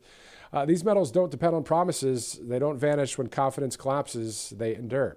So that's why the world's strongest institutions are moving into physical gold quietly but decisively. So now's your chance to do the same. Go to rsbnforthegold.com or call 888-617-7994. Right now, you can also, take what you've built and make it real before the next headline reminds you that paper wealth is just that, paper. All right, let's go to real quick YouTube as we just went to Rumble there just to see where everybody's watching from. Always fun to do that once in a while here on Right Side, something that I know Right Side Broadcasting Network over the years always, has always had that interaction online, and it's just great to do it. And so let's do that again here. So YouTube, I'm checking you out. All right, we see North Carolina, Ohio. We see Washington State. I'll give you a couple more seconds. Pasadena, Los Angeles area. And then as I go through the next sponsor, I'll read a few more states just for kicks, just to connect with you guys out there. I see Chicago here. All right, let's go to a chance to donate if you'd like to. Just text RSBN to 801-801 and also rsbnetwork.com/donate if you'd like to donate to Right Side. You see a lot of coverage here, right? So, there are times when there's, 10,000 total viewers. Not really, actually. That might have been back in the day a bit. It's actually always been more than 10,000. At times, hundreds of thousands, at times in the millions. So thank you so much for watching this live and also on replay. And let's see what else people are saying here. San Jose, California, Colorado, Vegas, go Cubbies, somebody says. Alabama's here. Hello to Alabama, right here in the beautiful state of Alabama. San Diego, New York for Trump and freedom. All right, so those of you watching on Rumble and YouTube, thanks so much for watching. Those watching on X and Truth Social and all the other ways you watch us, thank you so much for doing so. Meantime, tonight we have a special report and special coverage from Ole Miss, as the Vice President, J.D. Vance, will be speaking at the TPUSA event in Oxford, Mississippi. That coverage starts at 6:30 Eastern with Robert McNeely. In the meantime, it's 12:53 Wednesday, October 29th. This is RSBN Live. Thanks so much for watching. I'm Matthew Alvarez. We'll see you a bit later.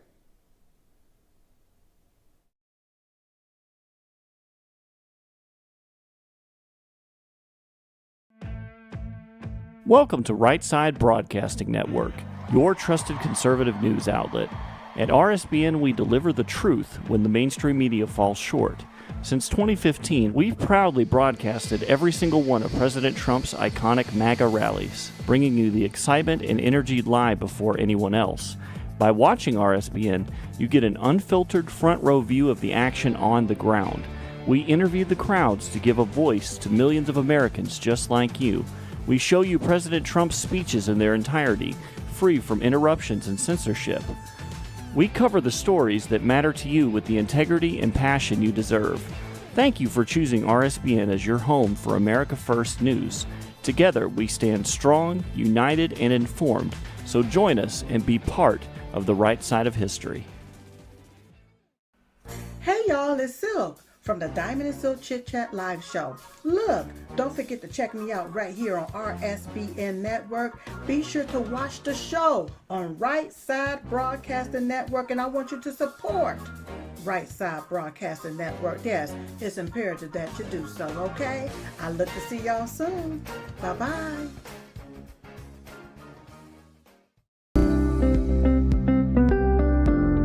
allfamilypharmacy.com/RSBN. You can scan that QR code now, RSBN10. That is the code, easy to remember, for 10% off. This is ivermectin, hydrochloroquine, antibiotics that will save you and yours from bacterial and viral infections, NAD+, and much, much more. 200 essential medications and emergency medical kits, the meds you trust delivered to your door.